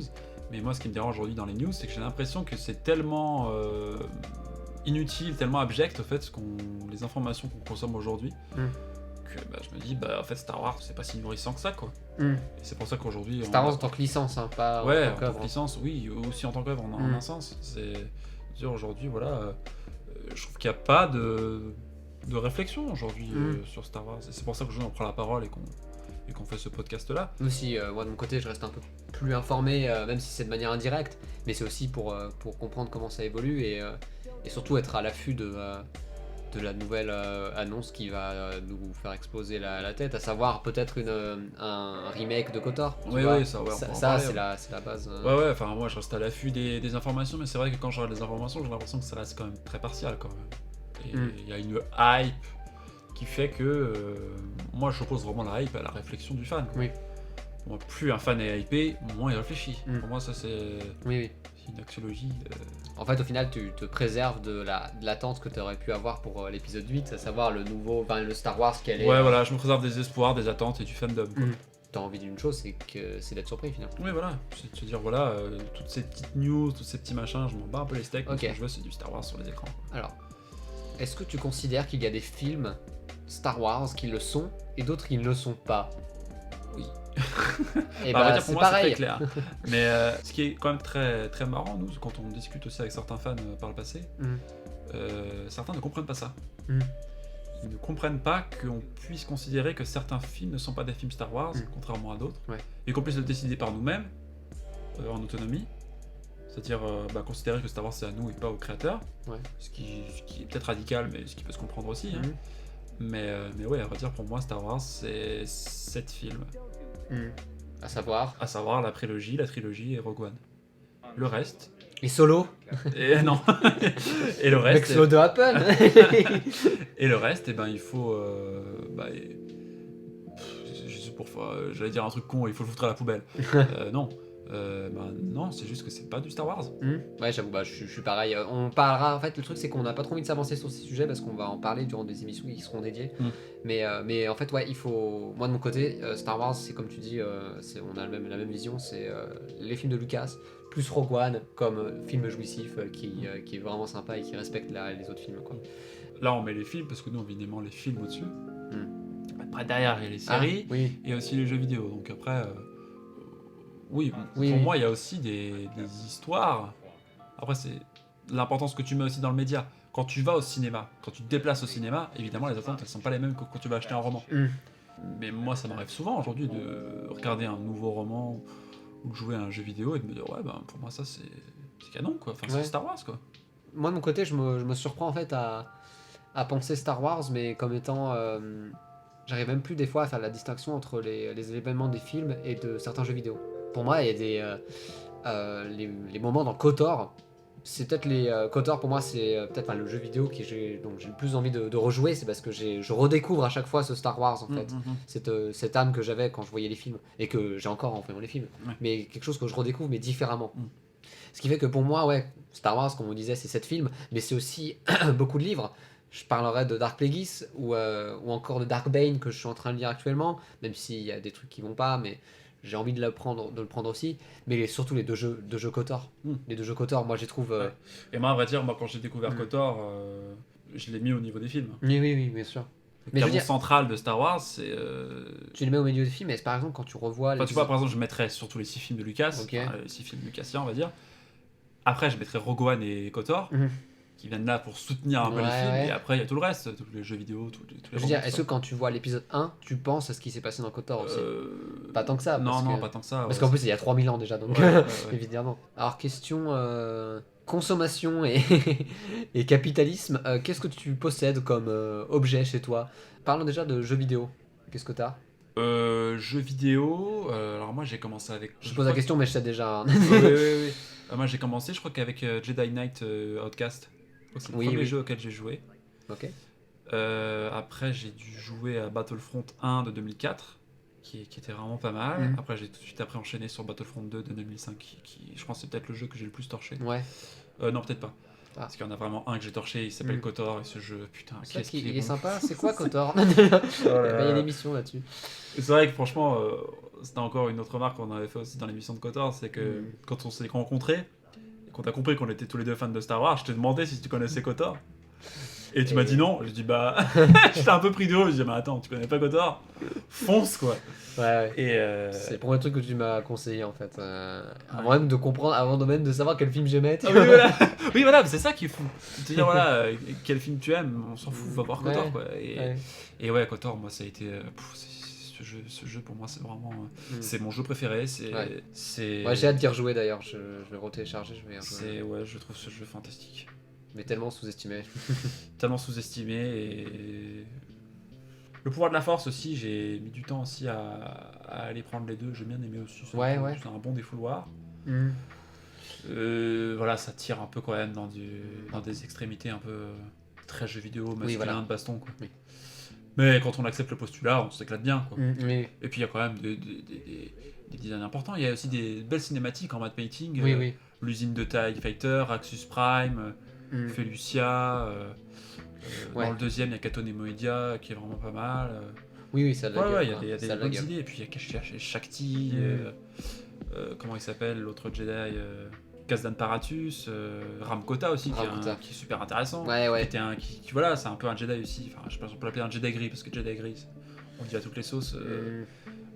Le Jedi qui trouvait que les clones c'était une aberration, qu'il Ouais. fallait surtout pas combattre avec eux, et que c'était un des seuls Jedi qui pendant l'ordre 66 n'était pas avec des clones, donc du Ouais. coup il a été sauvé par ça, donc ouais, il y a des choses Mm. intéressantes, mais ouais. Après niveau jeux vidéo, ouais là j'ai attaqué Empiratoire. Empiratoire j'ai beaucoup C'est un jeu torché. de stratégie par contre. Ouais là c'est un God mode en stratégie un peu à l'Age of Empire tout Ouais. ça. Et ouais, Empiratoire c'est vraiment super sympa. Ouais. Surtout des discussions, il y a plus de stratégie ouais, militaire, politique, tout ça, c'est vraiment sympa. Et aussi des dialogues que je trouve vraiment bien aussi. Ouais, qui sont vraiment bien. Et tu finis avec Fallen Order finalement. Et ouais, et puis j'ai fait récemment Fallen Order. Peut-être le Battlefront 2015 aussi. Oui, il y a les Battlefront Ouais. 2015, donc on torche pas mal en vague. Mais qui tu joues aussi à Galaxy of Heroes. Ah oui, c'est juste pour passer le temps sur le portable, Galaxy of Heroes, que je joue pour... Tu rappelles que c'est un jeu vidéo, c'en est un, mais pour moi c'est... C'est pas trop ça. Je culpabilise même un peu quoi. Ah. De jouer à ce genre de jeu.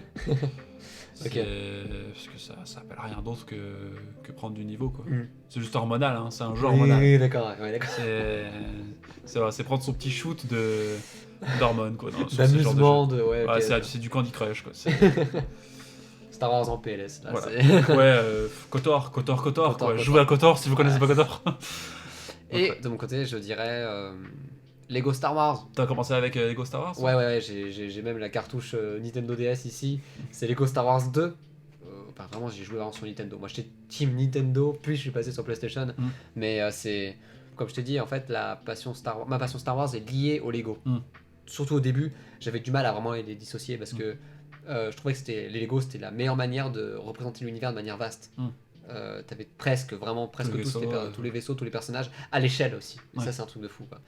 Et du coup, j'avais ces jeux vidéo là, et j'ai aussi énormément torché Lego Star Wars, le deuxième, du coup, ou le troisième, mais sur Wii, je crois. C'était vraiment génial, honnêtement, j'y repense, mais avec Donc surtout là, du coup, je pense que t'attends Skywalker Saga avec une certaine Mais- impatience. Il sort quand dans 2-3 mois, non? j'ai mis un rappel, mais je crois qu'il a été décalé en fait, à Ouais, il a cause été décalé avec de le tout confinement, ce bordel. Donc je Le sais plus Covid. trop quand, mais en tout cas, je vais y jouer. Et je rappelle ma prise de position de ce côté. Je pense pas que je jouerai au jeu au niveau de la post-logie. Voilà. Si ce n'est pour voir les Pour avoir des skins de la prélo. Ouais, mais pour avoir des. À part si c'est peut-être pour voir des cinématiques qui tournent en dérision. Ah oui, juste pas. Juste pour foutre de la gueule du film, ça honnêtement je suis plutôt ok. Mais jamais je jouerai à ça. Il y a même des gens qui attendent ce jeu Lego Star Wars pour légitimer la postlogie. Tu vois Ah oui. Parce que durant toute ta vie, tu as joué avec les jeux vidéo Lego Star Wars, avec tous les films classiques, et tu vas enfin l'avoir sur la postlogie, donc au final c'est vraiment des films Star Wars. Faut pas penser comme ça. Et à vrai dire, je t'en ai fait découvrir pas mal quand même de jeux si on va sortir de Oui, Lego, bien sûr. Enfin, KOTOR, je t'ai fait découvrir KOTOR. Oui, bien sûr. Les Battlefront originaux, je te les fait découvrir aussi. Ouais. Les Jedi Knight aussi, tu les connaissais pas avant. Non, je non, non, pense. pas du tout. Non, mais c'est vraiment toi qui m'as apporté le plus de jeux vidéo Star Wars. en Ouais, fait. alors Piratoire, je t'ai montré aussi. Et en plus, c'est des jeux géniaux à chaque fois. Hein. Je retiendrai aussi, comme tu disais, Jedi Academy qui Ouais. utilise les musiques de la trilogie originale. Et en plus, honnêtement, en termes d'architecture et tout, c'est très Star Wars en fait. Ouais. C'est pas extrêmement poussé en termes de créativité, mais je trouve que ça respecte tellement le truc. Moi, quand je suis sur Bespin avec Calcatarn, j'ai vraiment l'impression d'être sur Bespin. Hein. Et quand je tombe, je me dis merde, je vais jamais atterrir. Tu vois. Enfin, vraiment, ouais, c'est. Puis Narshada aussi, le niveau sur Narshada est sympa dans Jedi Oui, Outcast 2 oui, aussi. bien sûr, bien sûr. Donc Oui, ouais, ouais. moi aussi, j'ai vraiment aussi été très touché par Outcast 2 Oui, oui, pour jouer à ce jeu-là. oui, oui. Et puis je pense aussi un des jeux, on avait dit, c'est peut-être le meilleur jeu de combat au sabre Oui, de Star Wars. En fait, parce que C'est clair. le problème, c'est que c'est trop chorégraphié, un peu comme la prélogie. Non, lol, on adore les combats de la prélo ici. Hein. Séparatisme, voilà. Mais oui, les combats dans Jedi Knight, enfin Jedi Academy, c'est suffisamment libre pour permettre des moments où tu as l'impression de réellement gagner. Alors que souvent, quand tu enchaînes une chorégraphie, il y a moins ce côté libre en fait. C'est ça. T'as l'impression de lancer une parade plus qu'autre chose. Contrairement à Fallen Order où il y a les parades, par contre c'est super jouissif. Oui. Il y a un côté super Oui, badass, oui, c'est mais ça, mais il y a un côté moins créatif, quoi. Oui, c'est ça. Côté littérature, t'as quoi? Alors moi littérature j'ai été largué, moi j'ai commencé avec les guides visuels, Oui. des films. Oui, moi aussi j'en ai quelques-uns. Peut-être quelques petits romans, mais c'est vraiment à partir du rachat où j'ai commencé à acheter des livres. Le guide artistique du Réveil de la Force, j'ai commencé avec ça. Sinon, au niveau roman. Qui est vraiment génial d'ailleurs. Ouais, qui est vraiment pas mal. Enfin, quand tu regardes le film, c'est encore plus flippant de voir à quel point ce film pouvait être génial, Ouais. ne serait-ce qu'au niveau visuel. Et sinon, niveau roman. C'est toi qui m'as un peu introduit, contrairement là plutôt au roman. Tout ce qui est Plagueis, Ouais, c'est vrai. Bon, tu vois, je t'ai prêté mon livre Plagueis qui a d'ailleurs les pages qui sont jaunies. oui. Dire que je suis vraiment un fan, mais c'est vrai que mon côté Plagueis, c'est peut-être le premier livre que j'ai lu et j'en ai pas lu tant que ça. Hein. Je crois que j'ai juste lu Dark Plagueis, Sombre Apprenti et le roman sur Revan et Dark Bane. En termes de livres, je suis uniquement là-dessus. Moi, livre, Plagueis.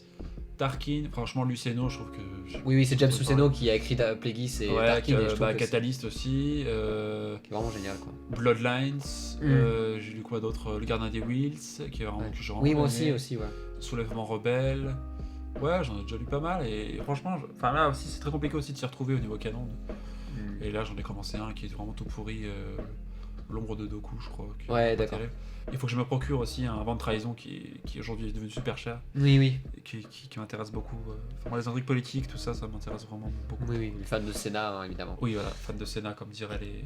Alors, moi, j'ai déjà tout dit niveau littérature. D'un point de vue produits dérivés, je pense que t'en as pas mal. Produits dérivés, ouais. Alors, moi, ouais. j'ai commencé par quoi, moi? Ouais, j'ai commencé par un vieux sabre laser en plastique qu'on avait pris à Disney, je crois, il me semble. Ah ouais. Ceux qui se déplient. Ouais, Nous on en avait plein. Moi j'en ai dû en avoir 3 ou 4, ouais. J'ai commencé ça avec des figurines 12 cm, là, articulées. Quelques Lego aussi. Ouais. Mais sinon, là, c'est peut-être plus récemment où j'ai vraiment investi dans des produits qui me plaisent vraiment, quoi. notamment dans un Cyberforge Vanguard Enfoiré. Elite Hero. C'est le si sabre vous savez pas, laser. voilà, c'est un sabre laser fait par des forgerons américains Mm. qui font des sabres laser sur mesure, Ouais. canon ou pas, qui font, je crois, dans l'Oregon, je crois. Mm. Et ouais, c'est des sabres, des répliques magnifiques, quoi, faits en Oui. métal. Et celui que t'as pris, c'est du coup Anakin De mais l'épisode 2. De l'épisode 2. C'est ça. Voilà. Exact. Et c'est très compliqué de choisir Ouais. quand tu vois le prix des Oui, sabres. oui, bien sûr. Et ouais, donc j'ai pris ce sabre-là. J'ai pris aussi des casques Altaïa Mm. en cube 10 cm, là, j'en ai une cinquantaine. J'ai viré tous ceux de la Posto. Ouais. Du coup, il y en a 50 et pas 80. Qu'est-ce que j'ai d'autre? J'ai aussi un autre sabre aussi d'un forgeron français, le sabre laser d'Obi-Wan de l'épisode 1 et 2, Il est extrêmement stylé. et qui est pas mal, qui va Incroyable. vraiment pas coûter cher. Après ça, c'est pas des produits officiels, hein. Oui. Et franchement, Oui, j'ai fait ça que ce vaut mieux, soit quoi. c'est un Français qui l'a fait ouais, comme puis ça. en plus que c'est plus artisanal, je trouve que c'est mieux. Puis quand tu vois la précision du truc, tu te dis bah ça pourrait être canon, quoi. Mais voilà. Et sinon, j'oublie un Mm. truc. Ah oui, il y a une maquette ALTC d'un destroyer stellaire en fibre optique. Donc en fait, c'est Que des, j'ai pas des encore maquettes à monté, coller et- avec Ouais, voilà. les plaques, quoi. Voilà, c'est ça, c'est des maquettes Mm. classiques avec les fibres optiques à l'intérieur qui font les fenêtres illuminées, que j'ai pas encore montées d'ailleurs. Bah, ça claque un max. Voilà, et là, je pense que je vais essayer de me calmer, si ce n'est peut-être des nouveaux sabres laser de chez Cyberforge. Et de Peut-être jamais un- s'arrêter et en prendre jusqu'à la Ouais, fin. voilà, de parce notre qu'il y en a vie. quand même certains qui sont magnifiques, celui de Ben, de Doku, Mm. tout ça, de Ouais. Katarn aussi. Oui, Et, oui.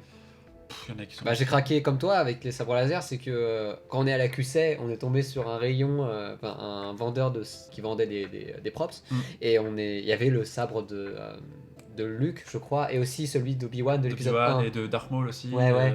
Il y a Et- aussi le blaster de Jean. Dès que j'ai vu ça, je me dis attends mais c'est faisable, c'est fait, ça existe. Oui. Donc en fait le lendemain je me suis dit bon je vais les acheter direct à ce mec et ils étaient plus disponibles. Mm. Ce qui fait que Toi, t'as commencé aussi avec les Lucasfilm Magazine, où tu voyais oui, les. en fait les c'est boutiques à la ça. fin, J'étais abonné à Lucasfilm Magazine qui était fait par Patrice Giraud, ou du moins voilà produit par Patrice Giraud et honnêtement c'est le meilleur cadeau qu'il pouvait me faire. Honnêtement c'est des super ouvrages. Je les relis aujourd'hui. C'est génial quoi. Ça vaut tellement plus que n'importe quelle vidéo YouTube actuelle quoi. Mais bref. Et notamment la musique à la fin avec les sabres laser. Oui voilà. Et du coup à la fin il y a justement cette partie où t'as que des produits dérivés et t'avais des sabres laser et moi j'entourais les sabres laser que je voulais et j'avais ensuite Tout en sachant que tu ne les auras jamais. ouais, exact. Voilà. Étant donné le prix, parce que là c'est vraiment des sabres laser. Mais au final j'ai craqué au final c'est parce que j'ai pris le sabre laser d'Obi-Wan mais en noir. Ouais. Donc En version patinée. Ouais. version patinée. Donc c'est mon premier et je sais pas si ce sera non ce sera après mon frère m'a acheté récemment le sabre laser de Doku Ouais. mais en En master Hasbro. réplica FX, ouais. Ouais, en Hasbro. Donc ouais honnêtement c'est le sabre laser ça reste quand même la vie. Mais ce qui est mieux que le sabre laser ce sont les Lego Star Eh Wars. oui, Est-ce que les vous Lego. connaissez les Lego Star Wars? Quand je vois ta collection, elle est quand même assez folle. C'est vrai que j'en ai vraiment pas mal, j'ai dédié toute ma chambre à ça. Ouais. Ce qui fait que voilà, là ça va être compliqué d'accueillir qui que ce soit dans ma chambre. Mais tu vois, genre, ouais, je suis content d'avoir eu. En fait, comme on disait, j'ai peut-être pas trop insisté là-dessus, mais c'est qu'à un moment, j'ai vraiment quitté Star Wars avec l'adolescence, ce qui fait que mes jouets d'enfance, à savoir les Lego, ils étaient un peu éparpillés dans la maison. Je savais plus trop quoi en faire. Et le truc, c'est que j'étais tellement attaché que je me dis, mais jamais je me sépare d'eux. Mais ils sont là quelque part, il y a ouais. des pièces un peu partout. Ah, moi aussi, hein. Moi mes sabres laser, mes vieilles figurines, Ouais. elles sont au fond du mal et puis elles Oui. ne changeront pas, quoi. Oui, oui. Et là, à un moment, je me suis dit, non, il faut que je réunisse les Avengers, tu vois. Que je les prenne tous et que je les reconstruise. Et certes, je n'ai plus aucune place dans ma chambre, mais merde, je suis tellement heureux, quoi. Mes souvenirs sont flous, mais je me souviens vraiment le moment où j'ai découvert Star Wars avec Star Wars 4. Mm. Mais je sais pas si je suis allé avant ou après à Disneyland Paris Ouais. faire le Star Tour. Mm. Et je m'en souviens très bien du Star Tour aussi. Oui, mais c'est Là, génial. je me suis dit, waouh.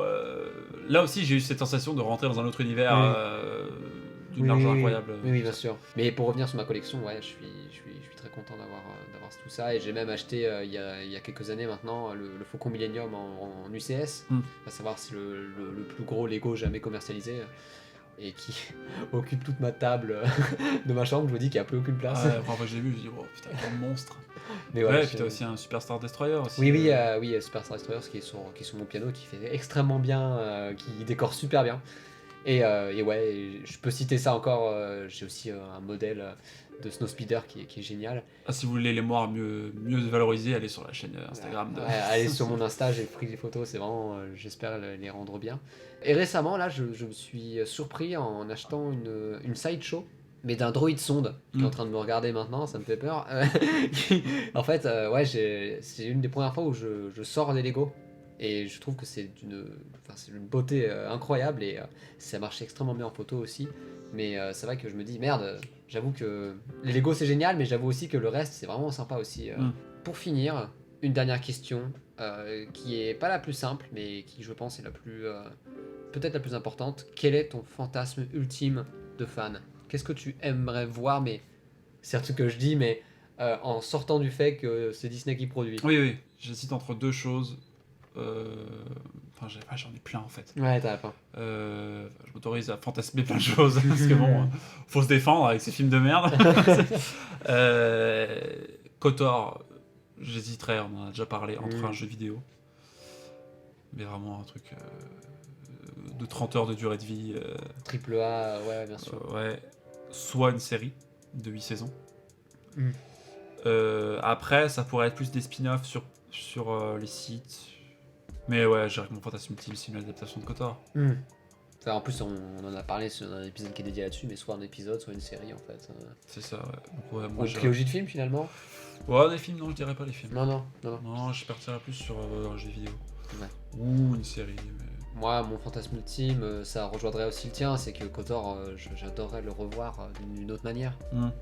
C'est un jeu qui est assez vieux et vraiment ça gagnerait vraiment en popularité s'il était remis sur le devant de la scène.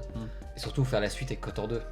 Toi t'as pas voulu faire KOTOR 2. Ah, KOTOR 2, moi j'ai testé et franchement j'arrive pas. Ouais, il faut s'accrocher au début parce que ouais, t'es très seul au début du jeu, mais au final si on s'accroche bien, je trouve que l'histoire est folle en fait. Vraiment le fond est génial. Enfin, c'est très nihiliste par contre, ça c'est sûr, mais je trouve que ça colle extrêmement bien. C'est une réponse parfaite au premier jeu, quoi. Okay, bah... Mais du coup KOTOR 2, si on fait une adaptation de KOTOR 1, ça part en KOTOR 2 direct, tu vois. Et ça, j'avoue, j'adorerais voir. Ouais, enfin moi, vu que j'ai pas encore joué au deuxième, je saurais pas dire. Mais ouais, et après il y a aussi un autre fantasme dont on parle beaucoup entre fans de la prélo, c'est une version longue de la prélogie. Ce qui est un fantasme ultime complètement con, hein. Mais ça n'empêche pas que ça reste un fantasme. Oui. Mais c'est vrai que tu te dis, ouais, on pourrait ajouter certaines scènes, tu vois, pour porter plus de liens, découvrir d'autres planètes, tout ça. Ouais. Et dans les fantasmes. Alors on va dire, voilà, le fantasme d'avoir... Parce que voilà, là il y a quand même des échelles. Un jeu vidéo KOTOR, c'est pas complètement con comme fantasme. Oui. Une version longue de la prélogie, non. C'est con. Mais un jeu vidéo KOTOR, ça ce serait juste le Graal pour moi. Bah, surtout parce qu'il est accessible en fait, c'est en discussion. Oui, ça c'est ouais, ça reste possible. Bon, ça peut être de la merde en tant que tel, hein. Oui. Mais là je me l'imagine un truc fantastique. Ouais. Quoi. Ou alors de la hauteur, je sais pas, d'un Red Dead ou d'un God of War que tu joues, toi, ou d'un The Last of Us, tu vois. Ouais, je vois. Et d'un point de vue filmique, moi j'adorerais une épopée, un truc épique, mais concernant l'ancienne République. Je parle pas du jeu The Old Republic. J'ai revu les cinématiques récemment, elles sont géniales, mais j'ai revu du gameplay aussi, l'histoire est catastrophique, ça n'a aucun sens. Enfin, c'est pas un jeu vidéo qui est fait pour son histoire, hein. C'est juste fait pour son gameplay, et l'histoire elle suit, elle est un peu à la bourre, tu vois. Mais le principe de l'ancienne République et revoir ça, honnêtement, ça serait justement l'animation des sites et tout, ça j'adorerais le voir. Ouais, puis la guerre des sites, puis se dire voilà, d'étendre en fait. Enfin, c'est un fantasme pour moi d'aborder aujourd'hui l'univers Star Wars comme une illustration des films de Lucas et pas comme un ajout. Oui, je vois. Les botanes, aussi un gros fantasme dont je te parle tout le temps, je te saoule, avec les espions botanes. C'est pas si saoulant que ça parce que t'as commencé à écrire le début et honnêtement, je me suis amusé aussi à écrire ça, ouais. C'est vraiment sympa. Ouais, les botanes, ce qui se passe avec ces espions botanes, je trouve ça pourrait être super intéressant. Ouais, et en termes de projet, t'avais proposé un truc aussi qui me plaisait vachement, c'est apparemment Netflix font des espèces de pseudo-documentaires où t'as juste un plan de caméra qui avance dans des environnements terrestres. Naturels, voilà. Et t'as proposé ça. Oui, c'est plus de la contemplation naturelle. C'est en fait partir sur quelque chose d'un peu moins narratif finalement et plus dans l'ambiance. Oui, plus naturaliste. Ouais. Voilà. Ouais, bah aborder les univers comme ça de cette façon. Mais à vrai dire, ça c'est juste. Ce sera un concept quand même très chelou. Oui. Mais nous, on a ce fantasme parce qu'on n'a plus ça aujourd'hui avec la posto. Oui. On a plus ce rapport naturaliste à l'univers. En vrai, oui, c'est ça, c'est une réaction. C'est ça, exactement. Et ouais, c'est en fait tout simplement l'idée, c'est on veut découvrir des univers grandioses et qui ont de la gueule, quoi. Dans cette optique, tu Et vois. c'est pour ça qu'on a besoin de KOTOR, parce que KOTOR, on a eu Rogue One et l'Aposto et Solo, mais des planètes qui ont la gueule de Manaan, la gueule de Kashyyyk, la gueule de Korriban et surtout de Rakata Prime, et la Forge Stellaire aussi, et puis voire même Taris aussi, c'est des choses qu'on n'a jamais vues à l'écran, ou voire même dans le petit écran, Oui, bien sûr. ou sur console, quoi. Donc Oui. c'est voilà, des univers que j'adorerais voir Oui, avec un peu plus de cachet, quoi. Mais d'un point de vue filmique, c'est vrai qu'on était tellement dégoûté par la post-logie qu'on se dit merde, à quoi bon un nouveau film, quoi. Je comprends que les fantasmes en fait s'éloignent un peu du grand écran pour regarder sur du jeu vidéo ou de la série. Même si honnêtement je garde un petit peu cette envie de voir de l'ancienne République, mais traité un peu comme du péplum en fait. Quelque chose d'épique, un peu à la. Je saurais pas dire des films spécifiques, mais des films qui représentent en fait l'Antiquité. Ça, c'est une époque un peu plus barbare. J'aimerais beaucoup voir ça. Avec de plus grosses tensions politiques, tout ça. C'est ça j'aimerais beaucoup, quoi. On pourra qu'espérer ça, mais ça va jamais arriver. Hein. Ouais, Tout ce qu'on vient de dire, c'est du fantasme, peut-être que c'est mieux comme ça. Donc ouais, voilà. Alors, du coup, on a fini. On a fini toutes les questions. Voilà, vous avez eu un exemple assez long Ouais. de ce que pourrait ressembler une interview. Ouais, voilà. Ça n'empêche pas qu'on rajoutera des choses à dire et tout. Voilà, et du coup, dernier rappel finalement, si vous êtes fan de Star Wars et que vous aimeriez en parler, sachez qu'on est vraiment intéressé, donc contactez-nous. Et encore plus si vous êtes sur la région lyonnaise, ça nous permettrait de le faire IRL oui, autour d'une bonne bière tarisienne. Ouais, non, mais vraiment avec grand plaisir, donc n'hésitez vraiment pas à nous contacter. 2 personnes ont déjà passé cette épreuve, même si c'est pas spécialement une épreuve, malgré qu'on l'appelle ça un interrogatoire. Ouais.